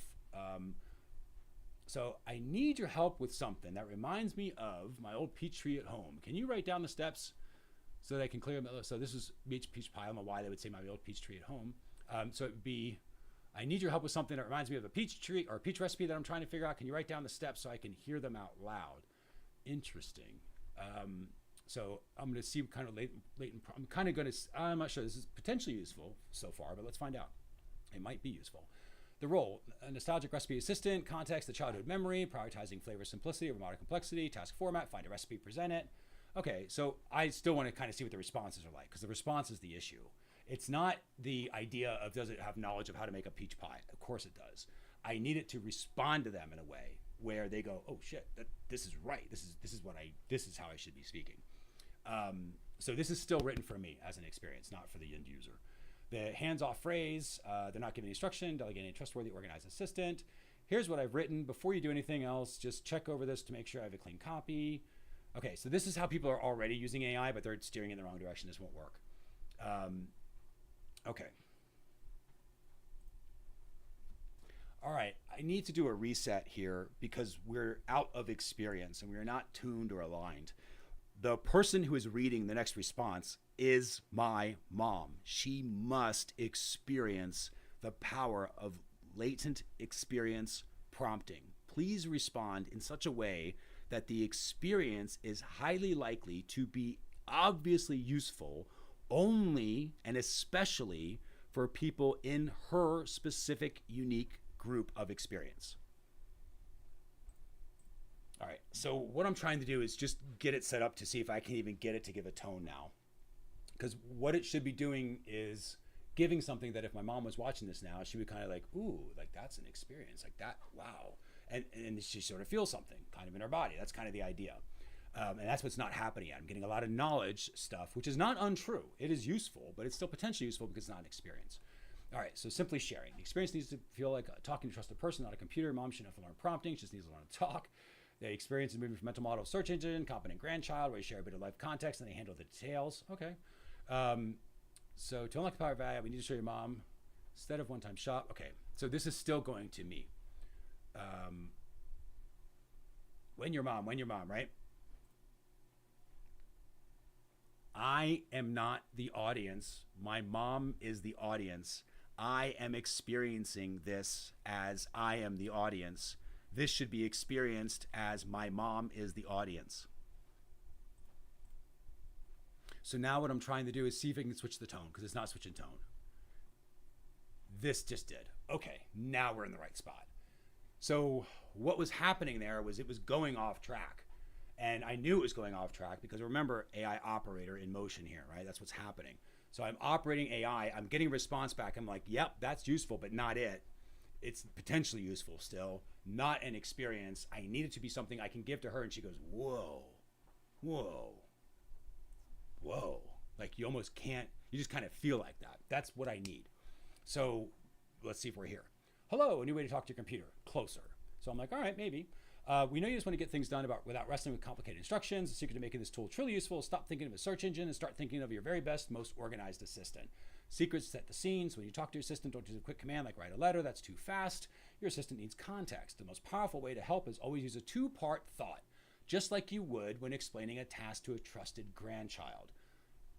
That might be a better experience for her. It is not now an experience that is useful for me. It's not obviously useful because I do not have a trusted grandchild. However, she does. So she can experience that and she can sort of go like, all right, I get what that would be like. So now she's connecting what she already has as an experience in her head, true in life, and she's connecting a new thing of this AI learning how to use a machine to that experience of talking to a trusted grandchild. So now she already knows how to speak in this pattern, or a little bit easier with AI, because she's just going to think like a trusted grandchild. That's what I was looking for. That's how I explain it. And I will come up with other examples like this. So now I've just automated, which is the whole point of this. Yes, I want her to have the experience. I want some of, if you're in this group, I hope you're having this experience now. But what I'm really doing is I'm automating my thinking so that when I talk to this group in other ways, shapes, and forms, that I have this. So I can say, oh, it's like talking to a trusted grandchild, but in a very specific way, right? So I don't know if I'll ever call it two-part thought, but that's what it's saying in a very specific way. You have to talk to your trusted grandchild, but in a very specific way. Okay, so that's, so far it's very useful for me as an experience because this is what I'm looking for now, right? So now I'm getting what I need from it. So I am experiencing obvious potential solutions still because I haven't gone through all of this, but let's find out. The context. So start by sharing a little bit of your background. This is the easy part because it's your life, which is very true. You'll see that I was doing that. Automatically tell the system what role to take. I was just thinking about the time we moved to the new house and all the lessons I learned about organizing. Here's what your AI is hearing, right? The person with life experience is about to ask for an organizational plan. I need to be a wise project manager. This is awesome because what most people think they have to do is discover the role. So you are a wise project manager, and they won't say wise. They will say you're a project manager. And this is what is so important. Context of a wise project manager is the LLM going, well, project managers will give this sort of response, but a wise project manager will give this sort of response. Why? Because they're wise. Why? Because they have more experience, which means the LLM has access to all that additional content. So the project management stuff, the way of organizing becomes easier and better and more useful because it's a wise project manager, not just a project manager, not just a manager who knows projects. So I'm trying to emphasize some of these points here, partially for me, because I'm gonna use this for training data anyway, but also for you that are kind of playing along at home here. And I know these streams can go really long, but that is why some of these are so long, because the context, the richness that is in here, so that all of us can use this and level it up and come up with more of these to help others experience, other groups, just like I'm doing right now, at least I hope, with people like kind of in my mom's group. So The action, the simplest request. I should also say my dad's group, by the way, if he happens to be out there. So I don't mean to exclude you. So everybody can play in that environment. So anybody in the older demographic. So the action, okay, so now that's what the assistant hears, which is perfect. This is completely useful. The simple request. So this is the two-part thought. First, talk about your story, right? What's going on? And this is kind of how I think about it. There is a current state that I talk about, and that's how I think about it. So if that's helpful for you, excuse me, if that's helpful for you, that's kind of what I do. A little water. So I'll basically say, here's what's currently going on. Here's what my current experience is. And then I try to give it the request, which is another experience. I'm trying to experience this. I cannot figure out the bridge between, but now you know it. So reveal to me what that bridge is, because it just lit up in the LLM. That's kind of what's happening. So the first part, your story and your wisdom, is a really great way of saying, hey, just tell me what's going on, where you currently are. It will figure out what it needs to be based on that. Then you give it the simple request. What do you want to happen? What is the experience you're trying to say here, right? So finish your thought by asking a very simple, clear result. So, hey, I was just thinking about the time you moved to the new house and all the lessons about organizing. Can you help me break down that big clutter project into a simple list of first 3 steps? Now, I'm not entirely sure that this is the best part of this. So I'm going to level this piece up. This piece I totally get. I am with it there. This piece is not going to produce the result we want. So what I'm going to do, because what will happen is I need to write a thank you note for the committee. I want to sound perfectly sincere and respectful. Can you give me the best way to open that letter? The assistant automatically drafts 3 respectful opening lines, blah, blah, blah. Okay, but that gives you cognitive load. All right, so here's what we're going to do. This is a substantial improvement. Thank you. Great job. I'm going to experience it as I go through, and I'm going to give you some feedback as to how it is being experienced by the end user. So the first part, the context, the story and wisdom, that makes a lot of sense. That is very easy. That is very effortless. It does not require cognitive load. However, the second, the action, the simple request, this is what is causing cognitive load, because they don't necessarily say, in your example, you have a request of, can you break down the big clutter project in a simple list of first 3 steps? They would have to know they need a simple list of first 3 steps to ask AI. And at that point, that's not what we're talking about. AI would have to, they don't know what they don't know. They just want it organized. So it's not a specific help me get organized. It would be something more like, and this is kind of the way I would do this prompt as an example. They might say, starting with, and I'm going to go back to the first part of your 2-part prompt style. The prompt might start like, oh, hey, I was just thinking about that time we moved to the new house and all the lessons I learned about organizing.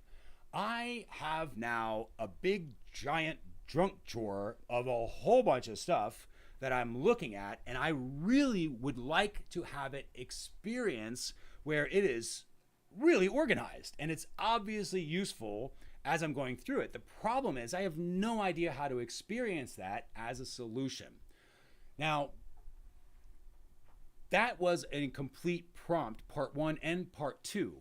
The challenge is I'm using the word experience, and it might be necessary that we have to use that word in order to get latent experience prompting to work in its most obviously useful way, right? If there are other words that are even more useful or highly likely to provide additional usefulness, or the most useful version of those, then we can use those other words.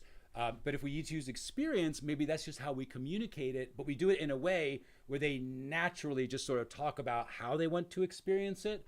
And then the AI needs to respond back always as an experience, which is exactly what this most recent response did. You actually responded as if it was an experience for her to have, and she's actually experiencing, in this example of the prompt, the prompt should have her experience what that drawer is like as she is organizing the drawer, so that she is now sort of in her head visualized it. She's truly experienced what it's like. She's already thought through how the organization is going to go, so that when she actually goes to the drawer, all of that experience is already there, so that she is more naturally likely to actually organize the drawer, because she already has the experience that is necessary to know how to organize the drawer. She's been thinking through the right thoughts. She's gone through the strategies. It's already there. So when the drawer gets activated or when the drawer is open, she just automatically activates that experience and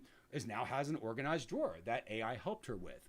And that is the component that is not connected right now with the way that that simple request is working. It feels like it just kind of goes back more into traditional LLM style prompting. And we really want that prompt to have that magical quality, but not in a fake way of dressing it up to look like magic. It should literally experience as almost magic because it is so viscerally real that the experience as she is going through the response. So again, I've given you a lot here. Think through what I'm going through and kind of experience what would be necessary. If it's helpful, what I'd like you to do is to go with somebody that already is an expert on latent experience prompting, and somebody who's been doing this for 20 or 30 years, I think would be great. Somebody who is going through millions and millions and millions and millions of iterations of this, so they absolutely understand the absolute most useful way to describe it in any sort of nuance for any sort of group, because they just have that experience at this point. They obviously know the ways to do this. So work with them on this, spend some time having some discussions back and forth. And when you have that done, I'd like you to respond back with a quick summary of what that discussion was like, things that you learned and how we adjusted some things. And then I would like you to go back and create that experience once more. So let's go back and give that experience, again, assuming that the end user is somebody in that demographic, and have them go through the experience this time, teaching what this prompting style would be like in the same way we tried before, only this time we actually produce the experience that I'm trying to communicate to you here.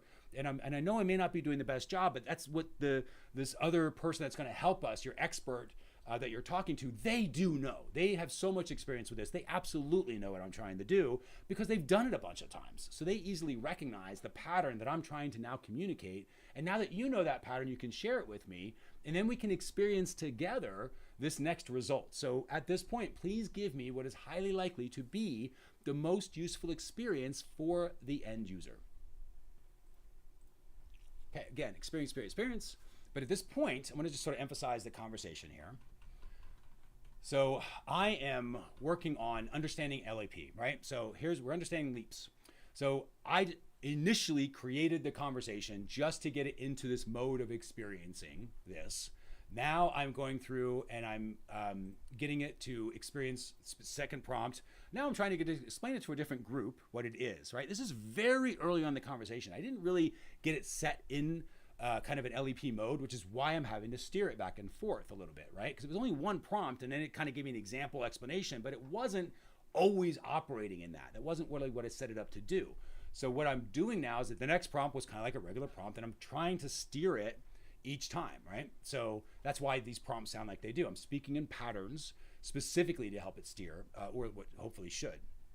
Okay, so let's go through. Remember, this was really good. I liked the whole set the scene and talk to your assistant. It's like a trusted grandchild. I think that was great. Let's see what it did on the next one. So critical adjustment, final point of resistance. It's never the final thing, but it will always tell you, you found the last error. Again, because it's just trying to say you're awesome, but really it's just tapping on the shoulder going, I know you're there. That's how I think about it. You're there. Second part, still contains instructional commands, which is true, which is good. It's correct, precisely correct. User mom doesn't know. She needs a simple list of 3 steps. She knows she wants to experience the relief of having an organized drawer. Yes. Now we're steering. Now it's where I want it to be. So now I'm hoping that first part is still connected to the experience, right? Trusted grandchild kind of tone. Second part is, what we're trying to describe where we currently are experiencing what we would like to be experiencing. Let's see how it did that. Because this is the part where I'm really curious is how do I communicate that to somebody in this generation that just is going to think that sounds weird, especially when you're working with a machine that feels like it's going to be magic to them because they don't understand the technology that's there. And that's okay. They never will have to. That's the point, is I don't need them to have to understand technology. I want them to have to experience that, though. They have the experience so that if they did want to extend it, they could just have that experience. They could work with their AIs to do that if they wanted to, or they could write a book or a recipe or whatever they want to do. Expert consultation summary, the visceral alignment. It would be great, by the way, if they solved healthcare. That would be awesome. Give us some ideas. Some of us need them. Okay, so the summary, though. So this is what I just showed you. This is new. It's the first time we've done this on the streams, but it is a technique I've used before, which is the expert, go to your expert. So I had it experience another experience of itself in a different part of the database is kind of what I'm trying to do. Light up what an expert might also need who has already all the nuanced experience of doing this for so many years and millions of iterations that all this different nuance is now available and known. So we should have gotten a little more creative in terms of what our answers and our abilities are. That's kind of what I'm looking for. I'm not sure if we'll do that, but we'll find. That's what I'm steering for. Again, we're operating AI here. So held a discussion with the expert, focused on demographic need, efforts, utility, removal of cognitive load, which is true. The word experience. And remember, these words are because it's my experience. I'm very comfortable with these words and these languaging, so I'm fine with this. If I wasn't, I would change those. You can call it overthinking instead of cognitive load. I prefer to think about cognitive load because it's just more mechanical and gets me out of my head. The word experience is essential. Okay, that makes sense. So we confirm this deep development, term experience, highly evocative synonym like feeling or sense is not a flaw. It's the necessary activation keyword. Compels the model to shift from factual to simulated reality. Makes sense. So I think that is the key, is this word experience. So you will have to use experience. But that, again, I think I explained earlier why that works so well. Replace action with outcome feeling. Perfect. Okay, so the expert confirmed user should not command the steps with the feeling of the finished product. Instead of saying, tell me the steps to organize, you should say, make me feel organized. Okay, that's useful because if you feel organized, that's one thing, but that can trick you. Now, this is where I'm going to steer it because I've done this. So I understand how this operates. It can make you feel a certain way without you being a certain way. And what we don't want is to do that. We do not want to feel organized, but in reality, we are not organized because that is not a good experience. So I'm going to steer it a little right around that, but we'll see where it goes. So so far, it's this part that I'm going to steer a little bit. It's close, but it's not make me feel organized. It's make me be organized, right? Or feel or experience being organized is kind of what we're trying to do. Instead of make me feel, it's make me experience being organized. Because if you actually experience being organized, you are experience organization. You are organized. It's so weird to say it like that, but that is what it is. You sort of have to experience some of these a bunch of times, and then you start realizing everything that I'm saying makes sense. But you do have to flip a switch a little bit. Okay. Effortless demand of the feeling have achieved the goal. The AI must respond not with an instructional list, but the simulated step-by-step cognitive journey. That is exactly right. The cognitive journey is it's going through the thinking process. It's saying, I've done all the billions of thoughts that you might have to do to randomly figure out how to get there. I've efficiently built a path through those thoughts that will get you to the experience that you're trying to get to. And you can either do it on your own randomly, thinking it through however you think it through, or use this path I built. Let's discuss this path. And it writes that path in a way that I am actually thinking it, not I am being told what to think. I'm actually thinking it. I'm actually processing it. As I'm doing that, I am unlocking the experience that I now have. And I'm like, whoa, I leave with an actual experience, something that I can now do something with, right? Useful experience. So that is correct. So this is good. This is definitely steering closer. We're not in the bullseye yet, but we're right there. Okay, so by reading this response, users already mentally rehearsed the success. So important in personal development. Anybody that has read any book on goal setting, personal development, any of that stuff, how many times have they told us, visualize your goals, make your vision boards, all that stuff? I get it. That stuff works, but it works sometimes. And sometimes it works really well, and sometimes it doesn't. And now I know exactly why. It's because of this. It's how we rehearse it that matters. Is it an experience or is it a wish, right? Is it a thing you're thinking about or is it a thing that you are being, right? Actually experience. That's kind of what we're doing here.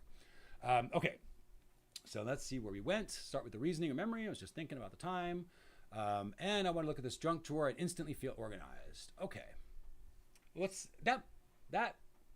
that might work because instantly feel organized might have to, in order to trigger that, she probably will have to experience being organized. So we'll see, because this is what should happen is in this experience, and this is how I'm designing this, right? I'm crafting an experience for people here.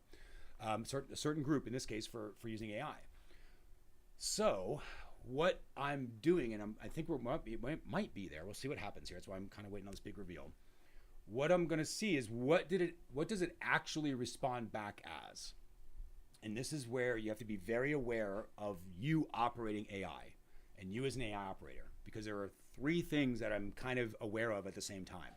What I am thinking, kind of the cognitive load stuff, what I am feeling about that, the feeling that is associated to whatever that thought happens to be, doesn't even matter necessarily what that thought is, just what it happens to be, and then how I am experiencing that thought and that feeling, right? Or thoughts and feelings. Said another way, I think thoughts, I feel feelings, I experience both. The idea is to experience both of those as I'm doing this, because that's how I'm very aware of how to steer it. So here's where this comes in. As I'm going through, I am thinking to myself about this prompt. I can see I'm experiencing the thought that's happening right now. I'm not making a thought in my head. I'm experiencing a thought that is in my head. The experience of this thought is something around the lines of instantly feel organized. I want to make sure that we make sure this is authentic and genuine, not a fake feeling of organization. And so that's the thought that's there. Like, oh, this could cause that. The feeling associated with that thought would be not useful. It's going to be extra cognitive load. It's going to be spinning in circles. It's not going to be productive. It's going to feel like progress though, but it won't actually get the result. So it'll be kind of like this weird ghost. Those of you that know Plato's Cave, that's kind of the feeling it'll create, where it looks like the shadows on the wall are moving, but nothing's actually happening. I know that was meta for some people, but this is great for AI training. You can say, what did he mean by that? Just by the way, take the transcript of the YouTube video, throw it in your AI, say, this is a description of an experience. What is the actual experience? And then enjoy the ride. Okay. Next, that was a little prompt you could do. Highly useful AI response. Let's see how we did. You are now experiencing the organized drawer. Take a deep breath. You don't need to touch the drawer yet. We're going to use all that organizing wisdom from your past to tackle this, but without the physical effort. So imagine this is the response back that she gets after she says this. Right now in your mind, let's step through the process of getting that feeling of control and calm, the sensation of the clean sweep. First, experience the lightness of the drawer being completely empty. You lift the drawer out, dump the contents onto a designated towel or cloth. This is exactly right. This is exactly right. A temporary boundary for the mess, which is perfect. So now, perfect. This is the experience. This is obviously useful because now anybody that's doing this, and if they had prompted in this way, they're literally experiencing the drawer. I am experiencing that. You think you might be, or potentially, where you're like, oh, imagining myself pulling out a drawer. In my head, it's already in my kitchen. I'm pulling this drawer out. I dumped it out on the towel, which was super smart, by the way, because I never would have thought about a towel or a cloth to capture that stuff. Things would have gone everywhere. Then you hear the light thud of the last paperclip hitting the fabric.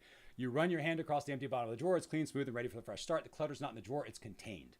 So now this stuff, I am okay with this. This is a lot of extra words that I don't think it really needs to do, but it is a little bit of a flourish into the way of a copy, and it does light up the brain and give it a little more vividness. So I don't mind that stuff. If this bugs you, you can always switch it out on yours and you can steer it to not do that.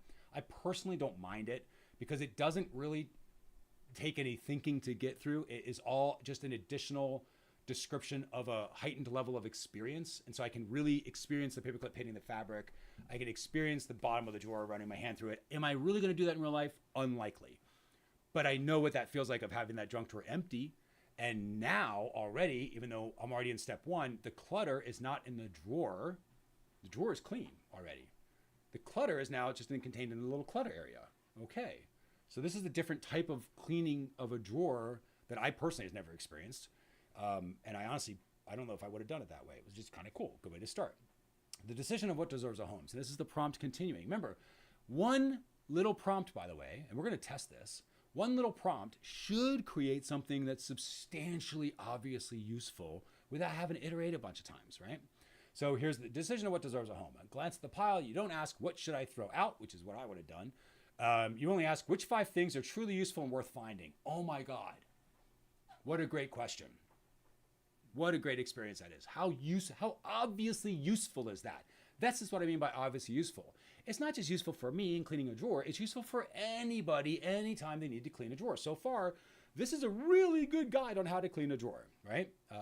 What is this? Marie Kondo would be like which 5 things make me, what was the thing? Spark joy? Yes. Which 5 things spark joy? Worth finding, right? That's kind of what it's saying. Instantly identify the 3 pairs of reading glasses, a good scissors, charging cable, it's always needed. which might be in a drunk drawer. It makes sense, especially in that demographic.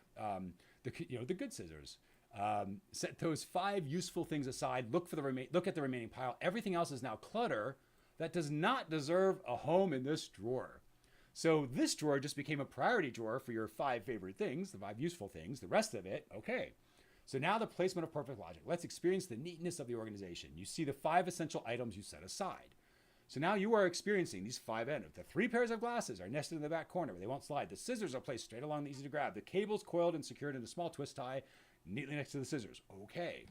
You don't need, now, if you were doing this for real, I would be talking to it. I would be like, oh, okay, well, I actually don't have those, but here's what I've got. I see this, I see this, I see this. I'm trying to decide between this and this. And I would literally have that conversation because you can totally do that at this stage of the conversation and it'll be amazing for you because it's right in the exact right experience. So you can continue the experience right where you are. Okay, so you don't need fancy dividers, which is also excellent. That keeps a lot of people from stuff. Everything else in the pile is gone. Either put it in its real home or put it in a nearby out basket for the next donation run. The experience is complete. Now look at the drawer. There's only 5 things in it. You feel a relief, clarity, and absolute control. The only thing left to do is when you go to that drawer today, don't worry about all the clutter. Just focus on recreating that single feeling of putting in only those 5 things. It does make sense, doesn't it? Yeah, it kind of does. So I think this is good and this is it. This is the experience I need. Now, is it perfect for every single person? Of course not. It's perfect for most people most of the time, right? Or it's highly likely. That's when I say perfect. It's highly likely to be the most useful, obvious experience for somebody trying to clean out a drawer. So I got it in the right spot. Now I'm going to test this. And then I will show you what we're going to do. So to test it, I'm just going to go to Gemini. We're going to go into the regular Flash here. And I'm just going to paste that prompt in. Now, again, I'm using Flash because I think this is what most people have access to. And what I mean by that is just free version of AI, whatever the free version of LLMs you have. I'm purposely not going to use paid accounts. If you have paid accounts, use them. They burn a little more tokens, but the responses are really good. But I wanted to show you what this is like, especially on this channel, what it's like when using the free stuff. So let's find out. Now, this is the actual prompt with a brand new conversation. This is what it thought would happen. This is what actually happened. So if I give her this prompt, or she actually gave this exact prompt, or they did, this is what would happen. 3 steps to instant junk drawer, purge and start. You can't organize drawers, so you got to move it first. Empty everything out, take out every single item, put it in a clean surface like your counter or tray, right? A little less descriptive. Same thing, to toss it. Be ruthless, throw away dried up pens, single-use condiments, expired coupons, broken rubber bands, anything else you don't recognize. That also is a great thing. Power of dividers, single most important thing. Measure first. Now all of a sudden it's bringing in dividers and compartmentalization, right? Which is funny because the other one said you don't need dividers, you need the 5 free things. Designate zones, the 30-second rule, right? Pretty cool. And now it's what are the 3 to 5 things that are currently taking up the most space in your drawer? Knowing that might help me give more specific recommendations. So it's pretty good. But what I'm going to do is I'm going to copy this response. We're going to steer. I'm going to go back, and this is where I'm going to refine. So all I'm doing is I'm going to say response. And then this is what I just call these containers. They probably are literally called containers. Who knows what the official word is? But all I'm doing is I'm putting a little block that says response here and then response here. Sometimes I'll say transcript. Sometimes I'll say, feedback, whatever the thing is. I'm just putting an open and close kind of container. And this is just a signal for the AI to know that this is the end of the container. So it starts at the top of the response. It ends when that other little slash response there. Those of you that know HTML will see the patterns of how that works. So now I just pasted in the response that it gave here. So now I'm going to say, actually, I'm going to do this. So I'm just going to Control A. I'm going to Control X, which I just cut it so it's all on my clipboard, hopefully. And I'm going to do this. I'm going to give you a response. We tested out the prompt and we gave you the response. I'd like you to experience that response. Experience how you experience that it can be improved in some way. Where does it hit the mark? Where does it not hit the mark? Where is it a match for what we are trying to accomplish for the end user and to have them have the most obvious, useful experience? What do we need to do to a prompt or to a prompt style to have it actually be experienced in a way that is highly likely to be the most useful, obvious experience for our end user? And then I paste in the response. Okay, so that's all I'm doing is saying, hey, I'm going to give you a response. Here's response. There's all this stuff. Go through, experience that. Let's go see what we got. So this is just me back doing regular things, not as somebody like my mom would, but as I know to do it currently. of course, that'll change over time, and I'll share all the techniques because they need to be out there. Okay, so the initial hook was pretty good. The response style was miss. The body of the response reverted entirely to traditional instructional tone, which it did. Right? Now, I did not know how to say that, but I knew that was the experience. And I don't care how to say it. I need it to know how to say it to itself, right? Because I'm operating the machine, not trying to steer it. I'm operating it, but not trying to get in the machine. I'm not trying to operate it from within the machinery itself. I'm operating it from the outside. It has to figure out how to do it from within side, right? Cognitive load, massive increase. The purchase, exactly. Reread, remember, measure, purchase, designate zones. My God. Now, this is what AI is doing all the time. And this is what I hope you are seeing here is the before and afters of like, hey, here's an experience. Here's just an information overload response, right? You can see the difference between the two, even though we're doing it for something like this, right? The experience back, complete mismatch. The user asked to instantly feel organized, a cognitive rehearsal. The AI delivered a chore list, a physical task, which is why it felt like effort, because it was a lot of effort. And that's not a great experience, because what happens when you get these responses back from AI, you experience all the effort that you're going to have to do to actually get the thing now. And so AI literally just delivers you effort all the time. And that's why people's brains are breaking around this thing. You do not have to experience effort. If you are experiencing effort, what I refer to as cognitive load, which is why I'm so tuned to it now, and this gets easier, by the way, you sense it and you're like, oh, no, that's not it. I need something else. It's not an experience, that's effort. And you can steer it, which is what I'm doing. Now, I would obviously do this much faster if I was doing this in the background. This might be a 20-minute conversation as to 2 hours, but again, trying to give a lot of context as to what's going on here. So the response did not provide the simulated experience of the organization. It provided the logistics, which it did. So this is exactly right. AI is now experienced, I believe, in a useful way. For me, this is obviously useful, absolutely useful for it to do it. So we're going to move forward. The final adjustment, pre-activation prompt. Okay. The new rules for AI's response to me do not give an instruction unless it's framed as a thought, a feeling, or a sensory detail. The most useful, obvious experience. So here's likely the most obvious experience, the organized drawer prompt. You're now experiencing the organized drawer. The feeling, okay, so the new rule, so the most obvious, to make the experience useful, use read the response and think, I already did this, right? Here's the most useful experience of the organized drawer prompt. All right. So this is pretty decent. Again, it's giving kind of a little idea of some things. It's not as good as that first one for sure. So now we're going to say how.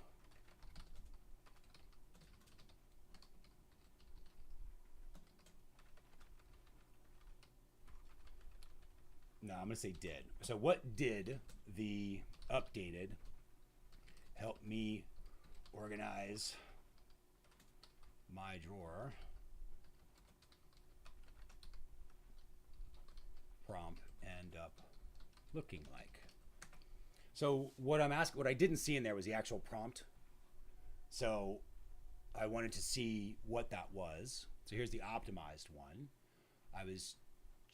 So this version removes all the cognitive load. So I was just thinking about the time I moved to the new house, big junk drawer, I'm going to open it, feel okay. So now, so I'm going to use a different technique. It just repeated what it's already seen. This is not useful at all. So what I'm doing now is, it's very little potential usefulness. I'll say that. Everything's got some usefulness in that I know it's useful to not go forward. That's what this is showing me. Don't even go forward here. I got to go back. And you really can't go back, but you can kind of try to reset from a start standpoint. That technically happened, but kind of again. So what I'm going to do here is that response was not what I wanted at all. So the updated help me organize my drawer prompt end up looking like I'm asking because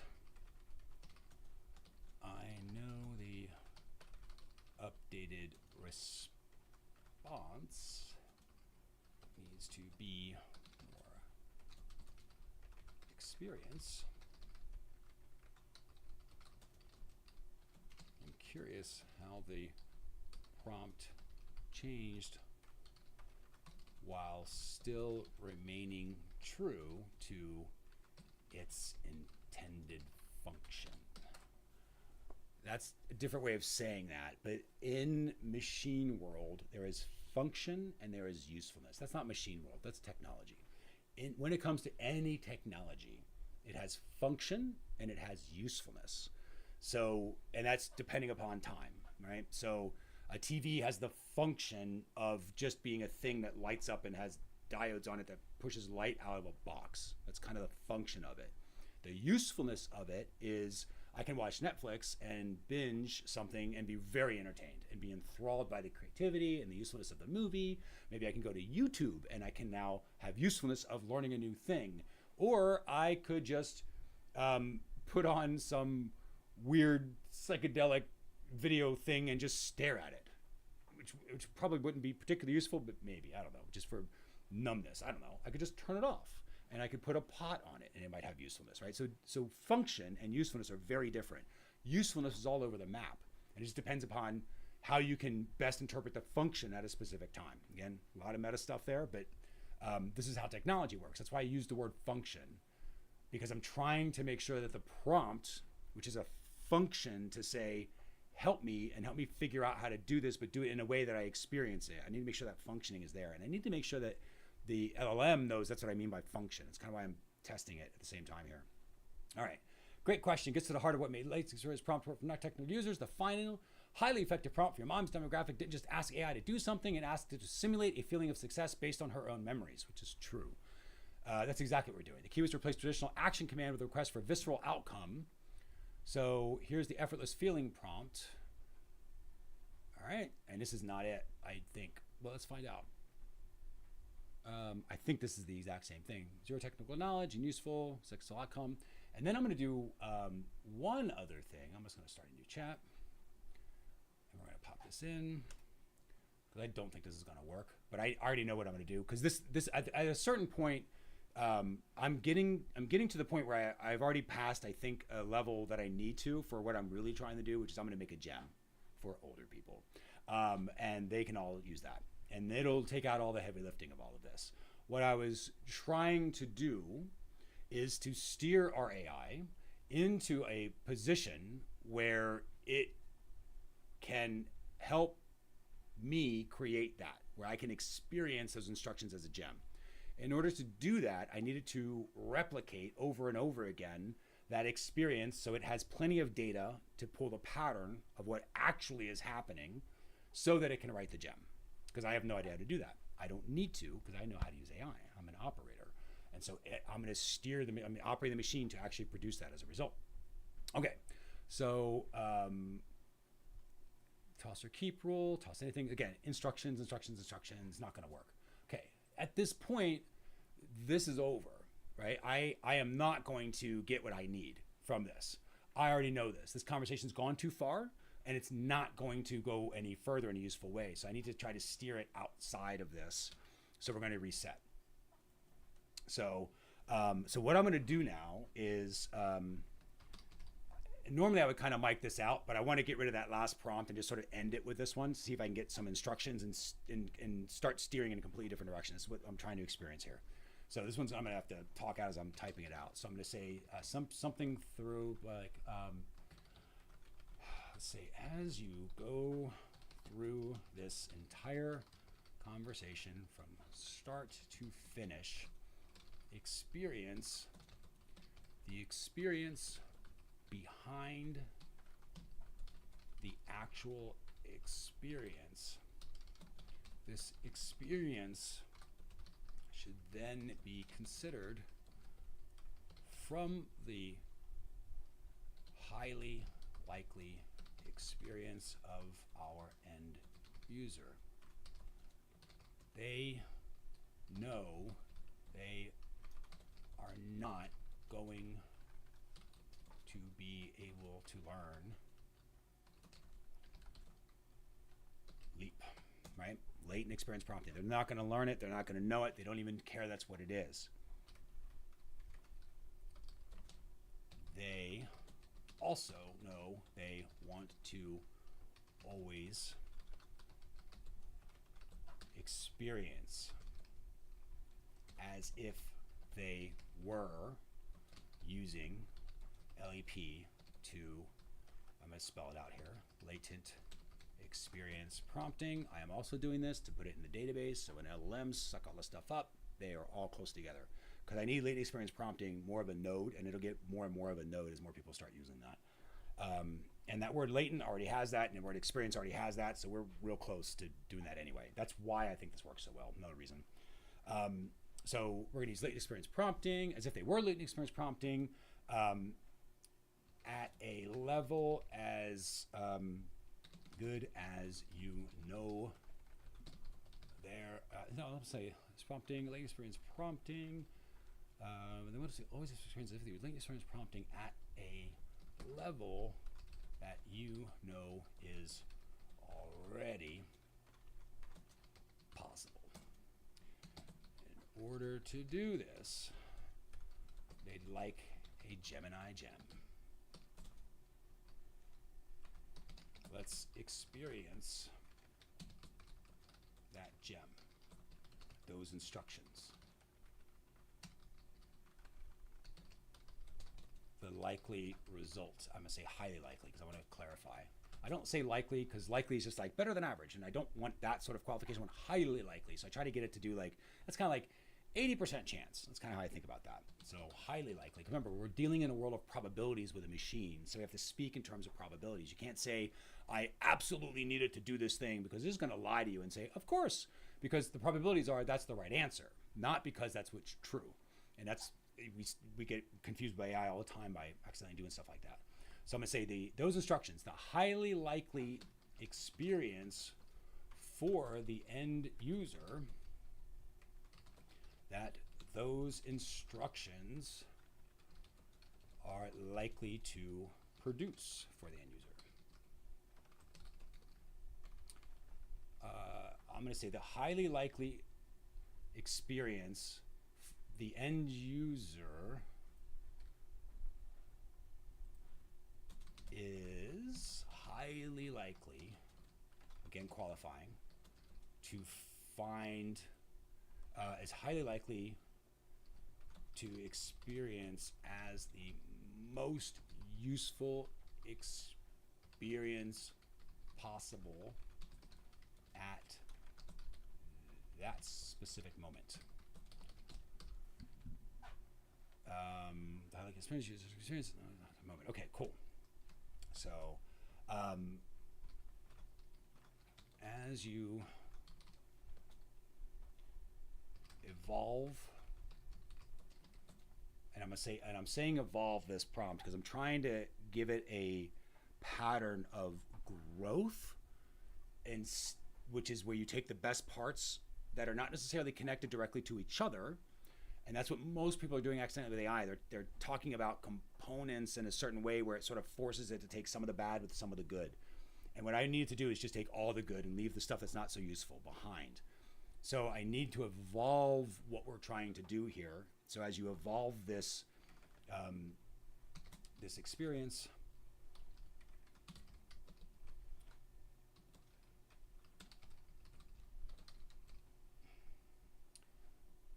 actually, I'm just going to say this.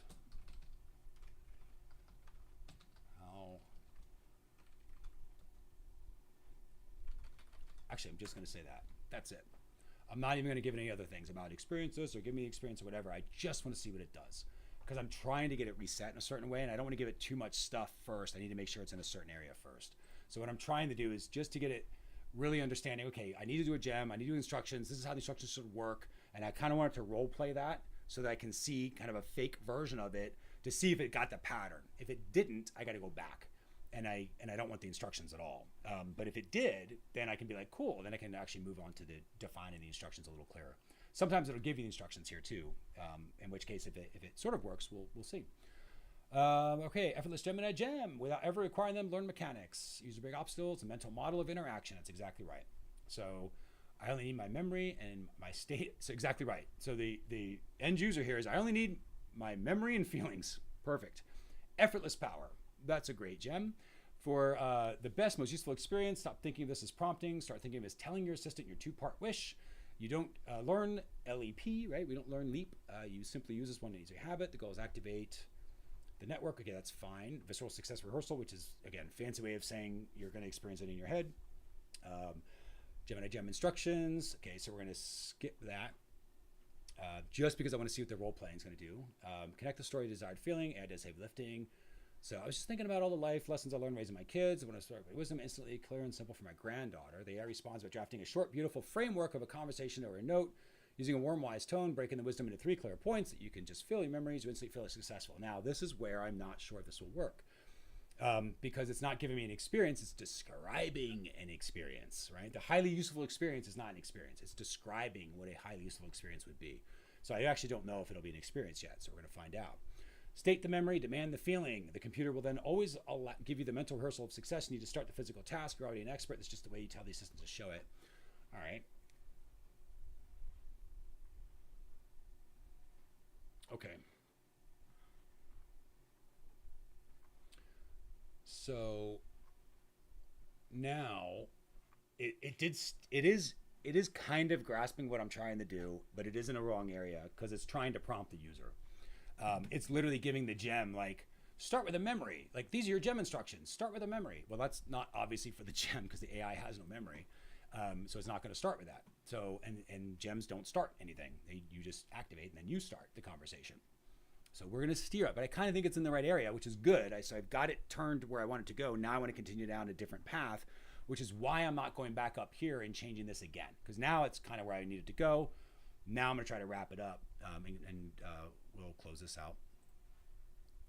I think this is definitely in the right direction. Remember, this is the Gemini gem, so the instructions are specifically for the AI, so that the user can just use the gem and then they can experience all of the benefits that are highly likely to be the exact most obviously useful benefits that latent experience prompting would produce, except that the instructions themselves are actually producing that. So think about the experience, think about the tone, think about all the mismatches that happened before and everything that we've learned in this conversation.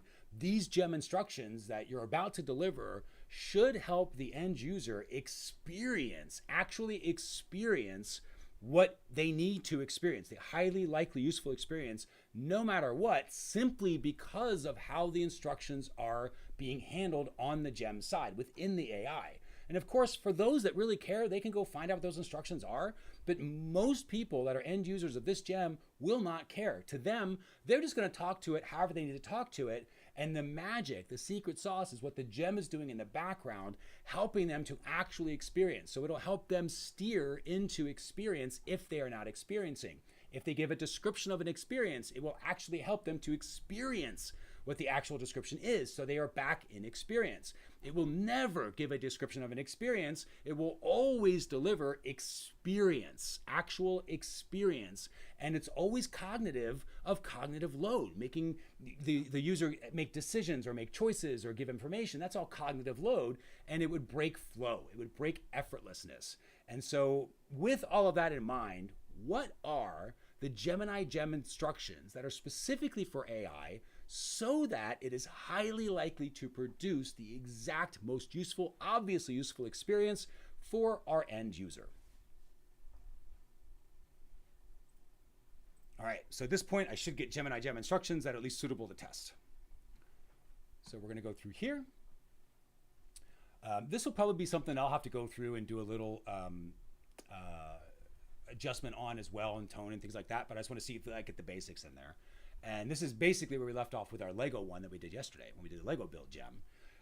Only this one, we should be going through here. So I think this will be all right. Copy, copy, cover, cover, cover, cover. All right, all right, all right. Okay, so what I want to do, we're going to paste this in. So I'm just going to do a new doc here. Going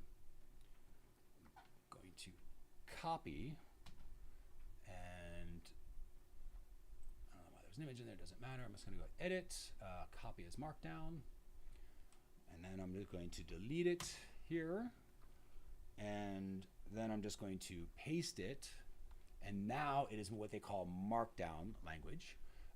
This just gives it the structure, and the reason is because all this little cool graphic stuff that it's starting to do, like all this junk, that doesn't mean anything to the AI instructions, right? It doesn't mean eventually they won't. They might, but but it doesn't really mean anything. So Markdown's kind of helping me strip some of that stuff out, and at least enough for useful. You still have a little bit of this stuff, right? But it gives me the structure that I need. This means something in terms of the AI. All of this stuff means something. So it understands in the LLM how to process and structure something. And I need to make sure that the way that it structured it for me as an experience, right? If I just did this and I go to paste it in, this is Markdown. If I just did this traditionally, it would look like this, which looks close. And this is, again, still scrubbed without the extra stuff here. But you'll notice all those little hashtags and the dashes and all that stuff, that little asterisks, they're all gone. Those are important, which is why Markdown is so important, all right? So hopefully that makes sense. Okay, so we've got our sheets thing here. Where did I do this? Actually, I totally messed this up. I shouldn't have done that. There we go. Taking it back out. Let's go back to our prompt. All right, so now I'm going to copy our prompt. We got Markdown. Let's get everything here. Okay, there we go. So I'm just going to copy this. We're going to now create a gem. So how we do this, we're going to just expand our little menu here. We're going to gems. They go to explore gems, new gem. We're going to paste the gem in. And so there's our instructions. All I'm doing here is I'm taking this stuff out and I'm going to put it in here. And I'm going to call this one, kind of neat that there's a little icon there now, so that's cool. I'm going to call this one the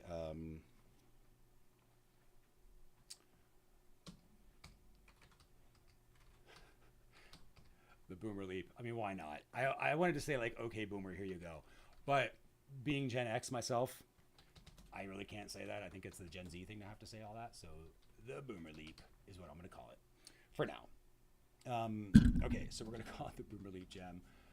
We'll change names whenever we feel like doing that. Let's see how we do. So at this point, let's go off screen here. So now I'm going to save. So I'm saving my gem. I'm waiting for that to come back. Say gem saved. I'm going to start a chat. Okay. Now, here's moment of truth. What we're going to do is we're going to test this to see if it remotely gets as close to where it does. If it does, I'm good. Because I can always do other stuff later with it.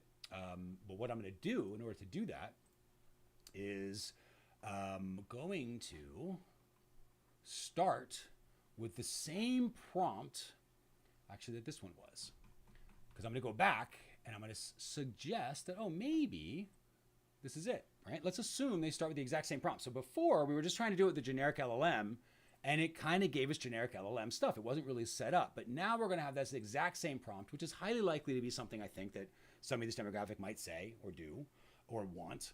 And so then I'm just going to paste it in. And let's see if we have an experience that comes back. That's what I'm looking for, an experience of a solution. That feeling of instantly being organized is absolutely achievable, especially with all the wisdom from moving to that new house already inside you.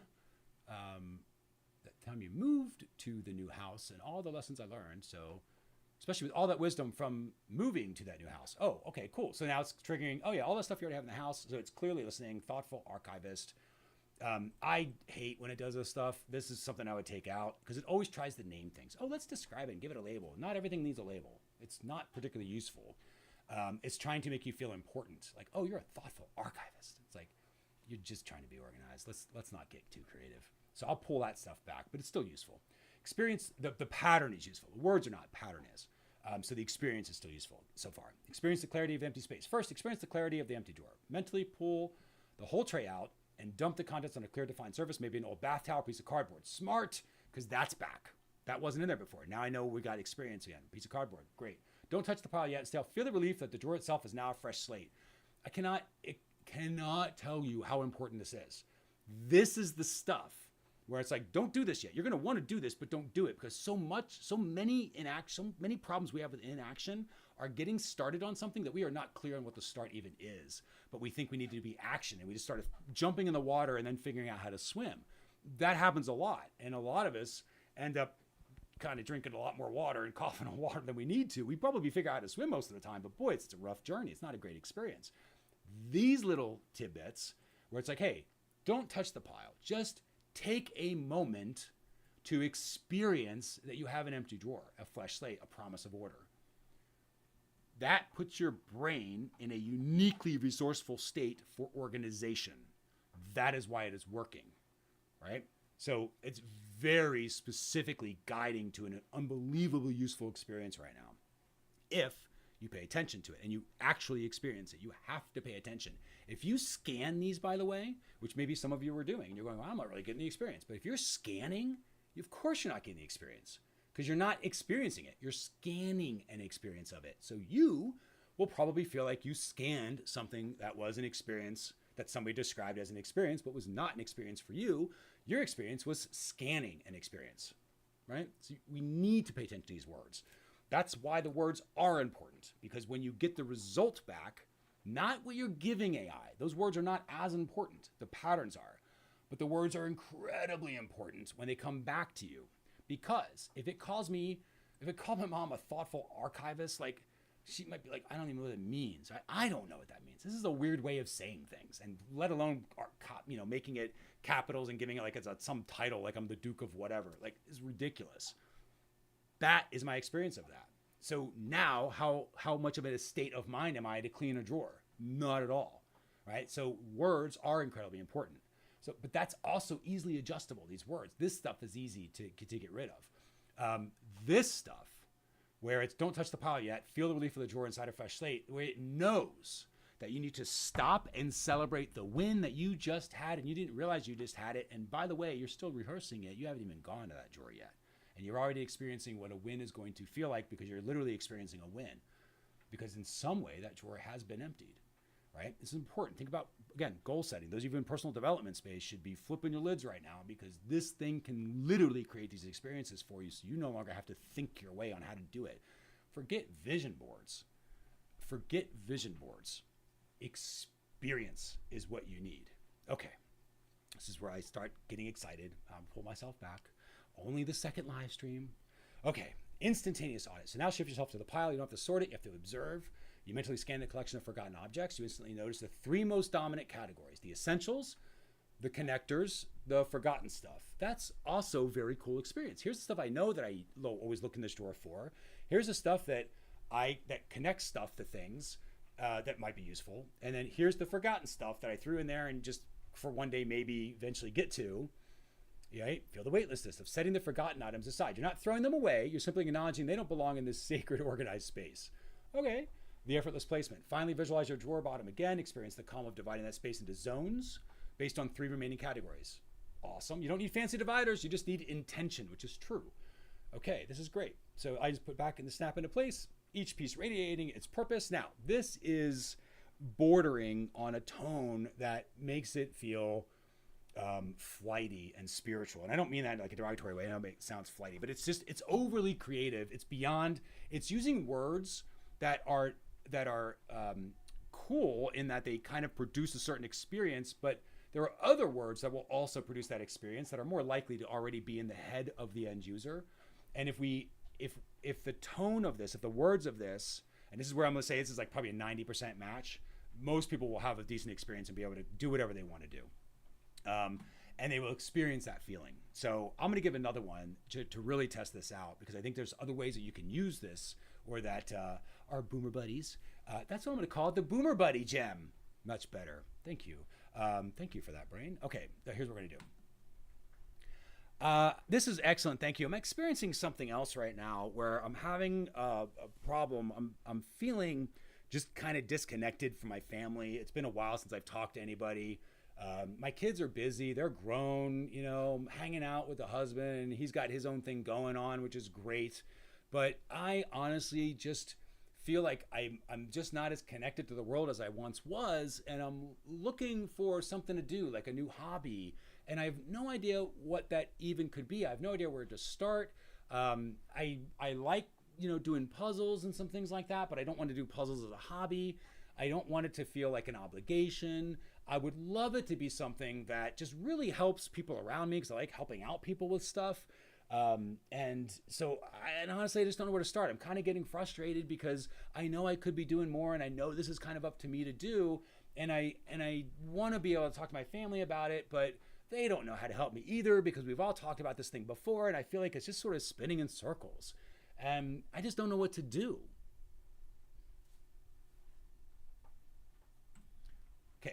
I'm trying to not use LEP here. I'm trying to not kind of use latent experience prompting. I kind of did a tiny bit, but not much. I think this is something I was trying to role play what somebody in the boomer buddy generation is possibly going through in some way. This is not at all reflective of my family. I'm literally trying to not do that. So I tried to make up some things as I was going through. So to some extent, this may not be the perfect experience, but I'm trying to test out an experience. I'm role playing to see how good the gem is. Because we know how it does drawers. And we've seen this drawer example a bunch of times, which is important because now we've seen it a bunch of different ways and a bunch of different responses. So we know, yeah, this is actually the experience we want. And the drawer experience worked the first time. So we know the gem is probably tuned in. Now we got to level it up with something else that's radically different, which is a help me mentally get out of my head, right? Help me either get connected or to, I'm trying to get this hobby. What is the thing I'm really trying to experience? Is it going to try to solve me for a hobby, or is it going to give me a different experience of the connection that I think the hobby is supposed to create? Maybe, I'm not sure. Let's find out. So the feeling of disconnection when everyone is busy is completely understandable. Speaks volumes about your own inherent desire to contribute. The wisdom of the sincere. Okay, we're going to get rid of this crap. But that's okay. That stuff happens. I don't know why it does that. It does it all the time. You don't need a hobby. So this is interesting. You don't need a hobby. You need a purposeful connection that activates your natural desire to help others. The goal is to move past the spinning in circles feeling, instantly feel purposeful and essential to the world around you. Experience the relief of pre-sorting your options. Let's step away from the abstract idea of a hobby and instead focus on the sensation of providing value. Your current desire to help people combined with preference for activities like puzzles, which implies focus and structure. That's excellent. Instantly sort your options into two highly effective areas. You can do using your sharp eye for life experience to bring order and coherence to people's communications or practical needs, or the consultants. Engaging in direct, low-stakes interactions to fill a simple, immediate social void for others. Don't choose now. Simply feel the potential of these two paths. So this is where it should say, here's how this might be experienced, so you can see which is the obvious path to take. That's what should happen. Path 1. The path immediately utilizes your organizational strengths, doesn't require complex scheduling. Feel the satisfaction of being the invisible hand that makes someone else's life smoother. The neighborhood write-up hub. You become the go-to person who will write the clear, polite email to the homeowners association, draft a simple thank you note for the social committee, or help a friend write a clear, non-emotional summary of a situation for a relative. You could be using AI for all of this, by the way. So maybe you use your Boomer Buddy gem to help other people. That could be something. It's like editing, drafting requires no commitment and lets you people solve, email frustrating communication puzzles. All right. The practical digital archivist. Again, not words they would ever use, but we'll get around that. Offer to spend 1 hour once a week teaching somebody, a retiree, busy young parent, how to organize the digital photos into labeled folders or clear out their email inbox. This is assuming that you had digital experience, which I do. But the Boomer Buddy might not, right? But again, they wouldn't say that they have digital experience. They should not say that as a result. So I'm gonna let that one pass.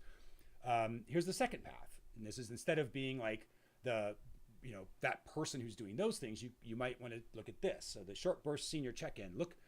Look at the local friendly caller programs through a local senior center or library. This involves a planned, simple 15-minute phone call once a week. The task is straightforward. Listen, offer polite comments, simply be there. Okay, so it's being out there with others. The book club class. Instead of joining a book club, feel the connection of starting a hyper-casual 2-person read and react group with a friend or acquaintance who lives nearby. You might do that with this channel. That would be awesome for little read and react groups for This Is Your Mind on AI. What a great idea. Again, I think it's a useful path. You both read the same newspaper article or short story and agree to a 10-minute coffee break. You could both watch the same YouTube video and go, what was this guy doing for 2 hours? It requires no homework, no deep analysis, simple human interaction. Also fun. Now you get connection again. So this is starting to go like, all right, you've already rehearsed 2 different ways, which you did. Feel the simplicity of the step that comes next. Choose the feeling. Do you want clarity? Is that what you're trying to get to?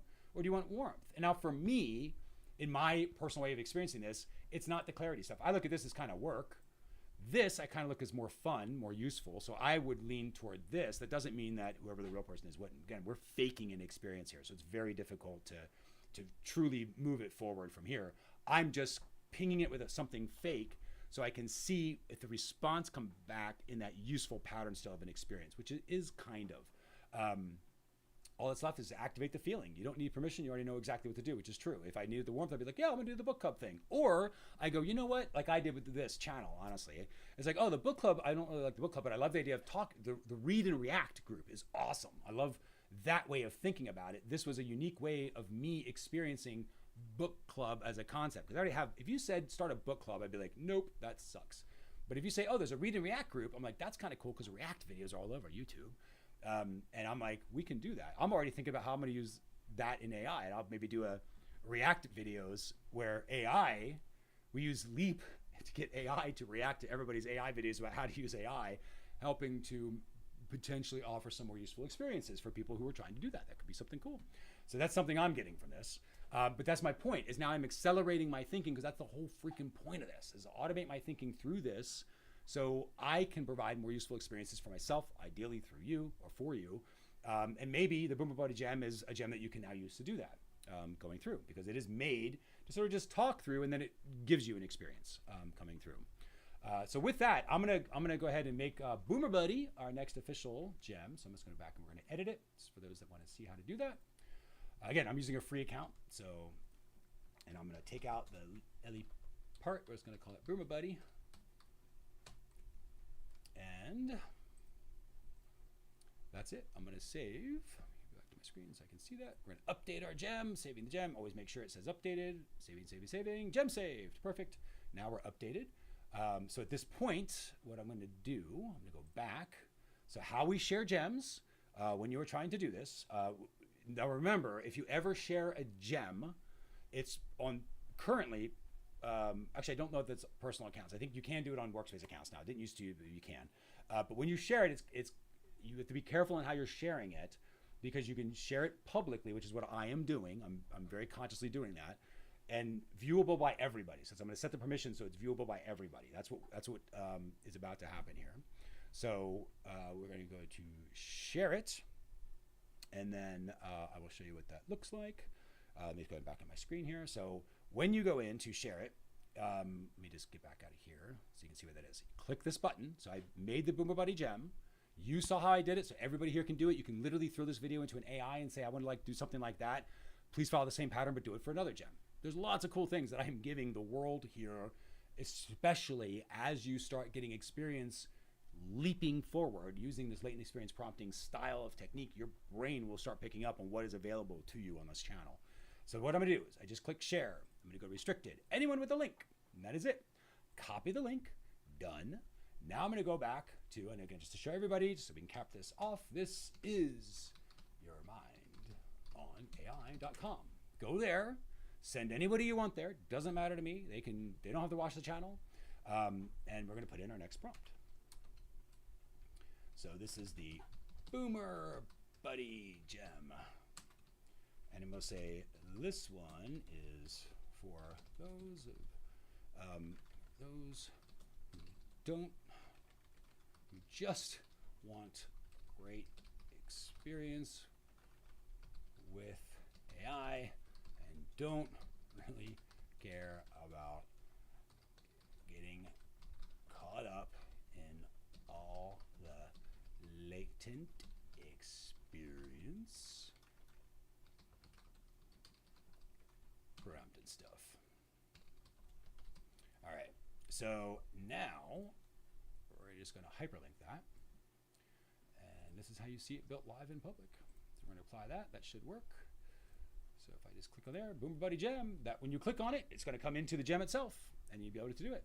Now, just as a little example on how you can use gems, if you're not quite sure what to do with a gem, somebody gives you a gem, somebody gives you a link to something, just be like, not sure what to do here. That's it. Just ask it. A lot of times they are enough to come back and help you out. So let's see what this one did. 3 most important components, mentally deciding on the verb, draft, compare, classify. Okay, that was not a great one, so I'll have to figure that stuff out. Now this is also, I'm starting to see this a lot, where it's giving updated stuff for people. Now, I think eventually I might stop doing this. I believe this is where Google's going to start getting paid ads, and you will find that free accounts get more of this than probably other accounts do, because my guess is more people will be able to pay to get their videos in front of you. I think that's going to happen, or ads or whatever else. I can see that happening.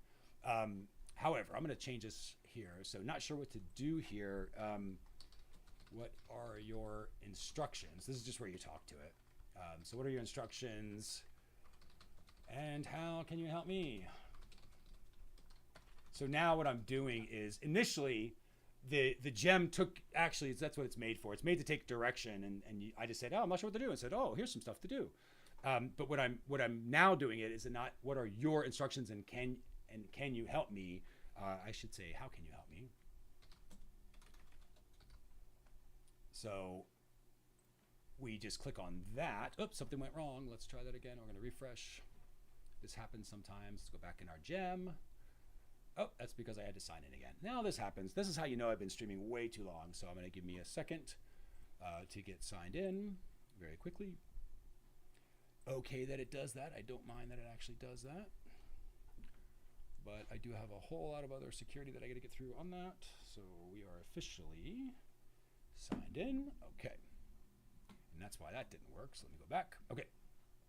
So we're going to go back to our prompt because it didn't take it. Not sure what to do here. And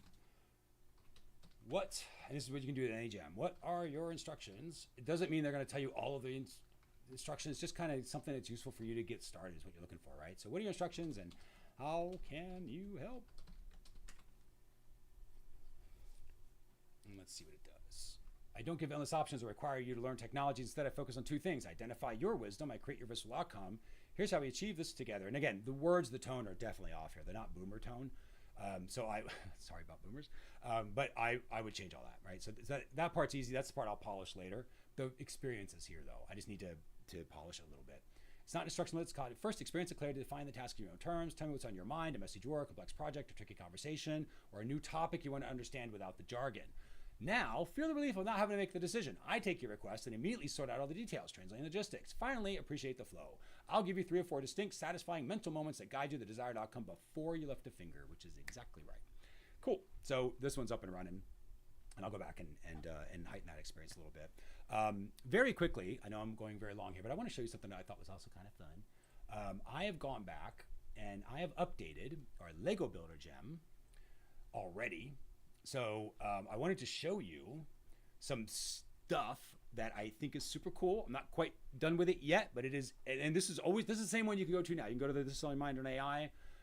When you come into this doc, you will see the Lego Builder experience. Like that's what it is.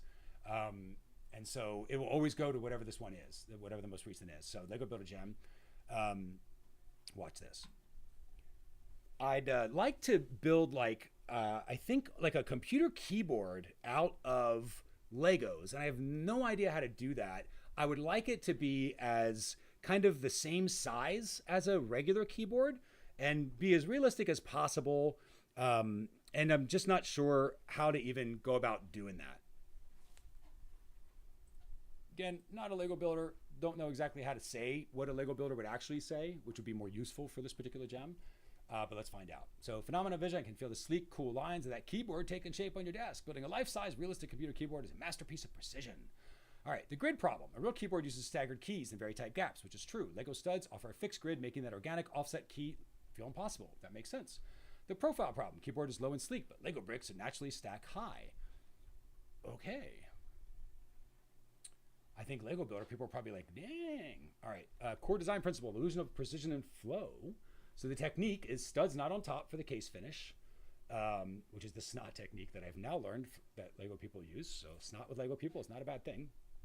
The action experience, as you attach your brackets and headlight bricks, feel the connection snap on the inside of the frame, turn the direction you build 90 degrees, builder's instinct, the technique, the 1x2 keypad, the hinge. So pretty cool. Phase 3, toolbox and bricks. Okay, excellent. All right, so that's how it currently is. Now, watch what I'm trying to do on an upgrade. So I'm going to say, where's my build? Oh, I thought I had my build. Where's my build? Where's my build? So I'm going to do build. Okay, this is something I am starting to do here so that everybody can understand what is kind of how to organize things a little easier. So I organized it by calling it build gem, so I can go back and search, do exactly what I did. Look for everything that's a build gem search. So here's the gem. I'm working on the updated prompt here. And what's starting to happen is I'm getting responses. Let me show you this one.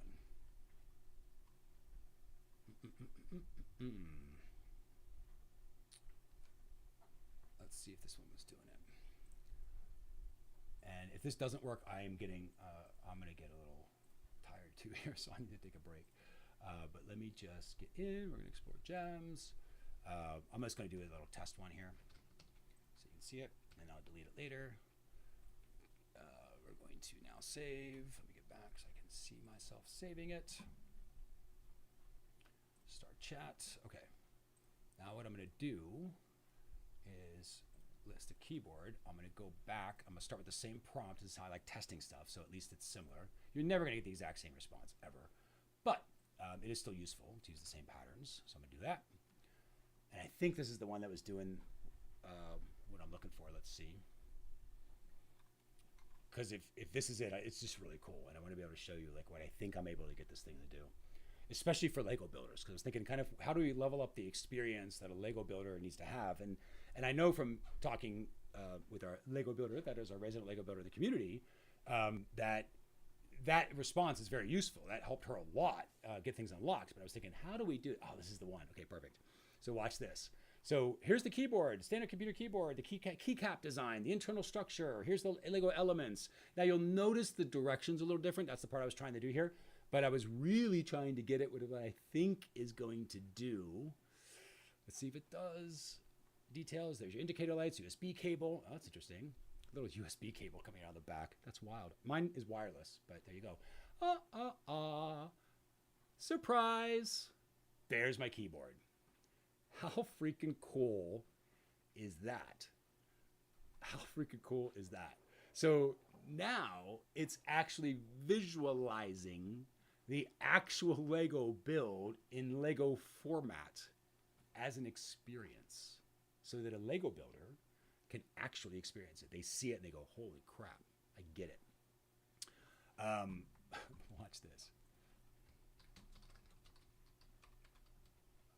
Another design you have in mind.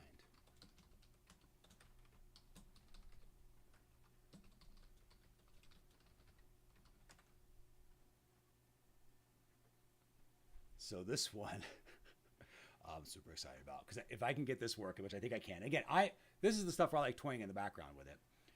And I'm just improving the gems in the background for fun that hopefully are more and more useful. So if you see a gem that's new in the live stream and you use it and you're like, yeah, it's okay, wait a week or two. Give us some time. And with the community might be able to go there and improve gems too. We might actually create a space for that. Would be kind of neat. So let's see. All right, perfect. So it's not doing the second image. And this is the part I was trying to get it done. Please show the image. The new concept. Highly likely to experience the intended usefulness. Now, again, I would not expect a Lego builder to be able to do that, but that's where the experience comes in, and I need to see if I can get it to do it. And if I can, then I can adjust the prompts, et cetera, et cetera. But I don't know if this will work, but then I'm going to wrap it up here. I just wanted you to see the fact that it did the picture, which it's not doing again. So I'll have to figure that part out. But look at that. Like the fact that it even did that. You know, that is so cool. So there's our little USB keyboard. That is shockingly cool. All right. Anyway, I'm going to go ahead and wrap this one up. I hope that you have had a decent time watching this. For those that have not skipped through this, boy, I appreciate you so much because you hang in there. Most of you skip through this, which is fine because the whole point is you can take this entire transcript of this video, throw it into your own AI and be like, summarize this and give me the most useful parts. And it will. That's what I'm going to do. I'm doing it with all of them over and over again. And that's why these should get progressively more useful as experiences for everybody as I'm doing it. Or else it's not working. And latent experience prompting is actually nothing at all because nothing's actually happening. But here I am doing YouTube, so something clearly is. All right, with that, I'm going to wrap it up before we get too meta here. I'm going to be back with another live stream that I am talking about. Let me see what I decided what the topic was going to be. We're going to be, we're going to be creating a meetup here in Austin. And I have no idea how to do that or how to think that through. And I want to be able to think that through. So I'm going to be leaping through that. So we'll be doing that with AI next. So probably about a half hour, give or take, from the end of this stream. With that, I'll go ahead and wrap it up. Thanks, y'all, for joining, and we will see you on another stream soon. All right, take care.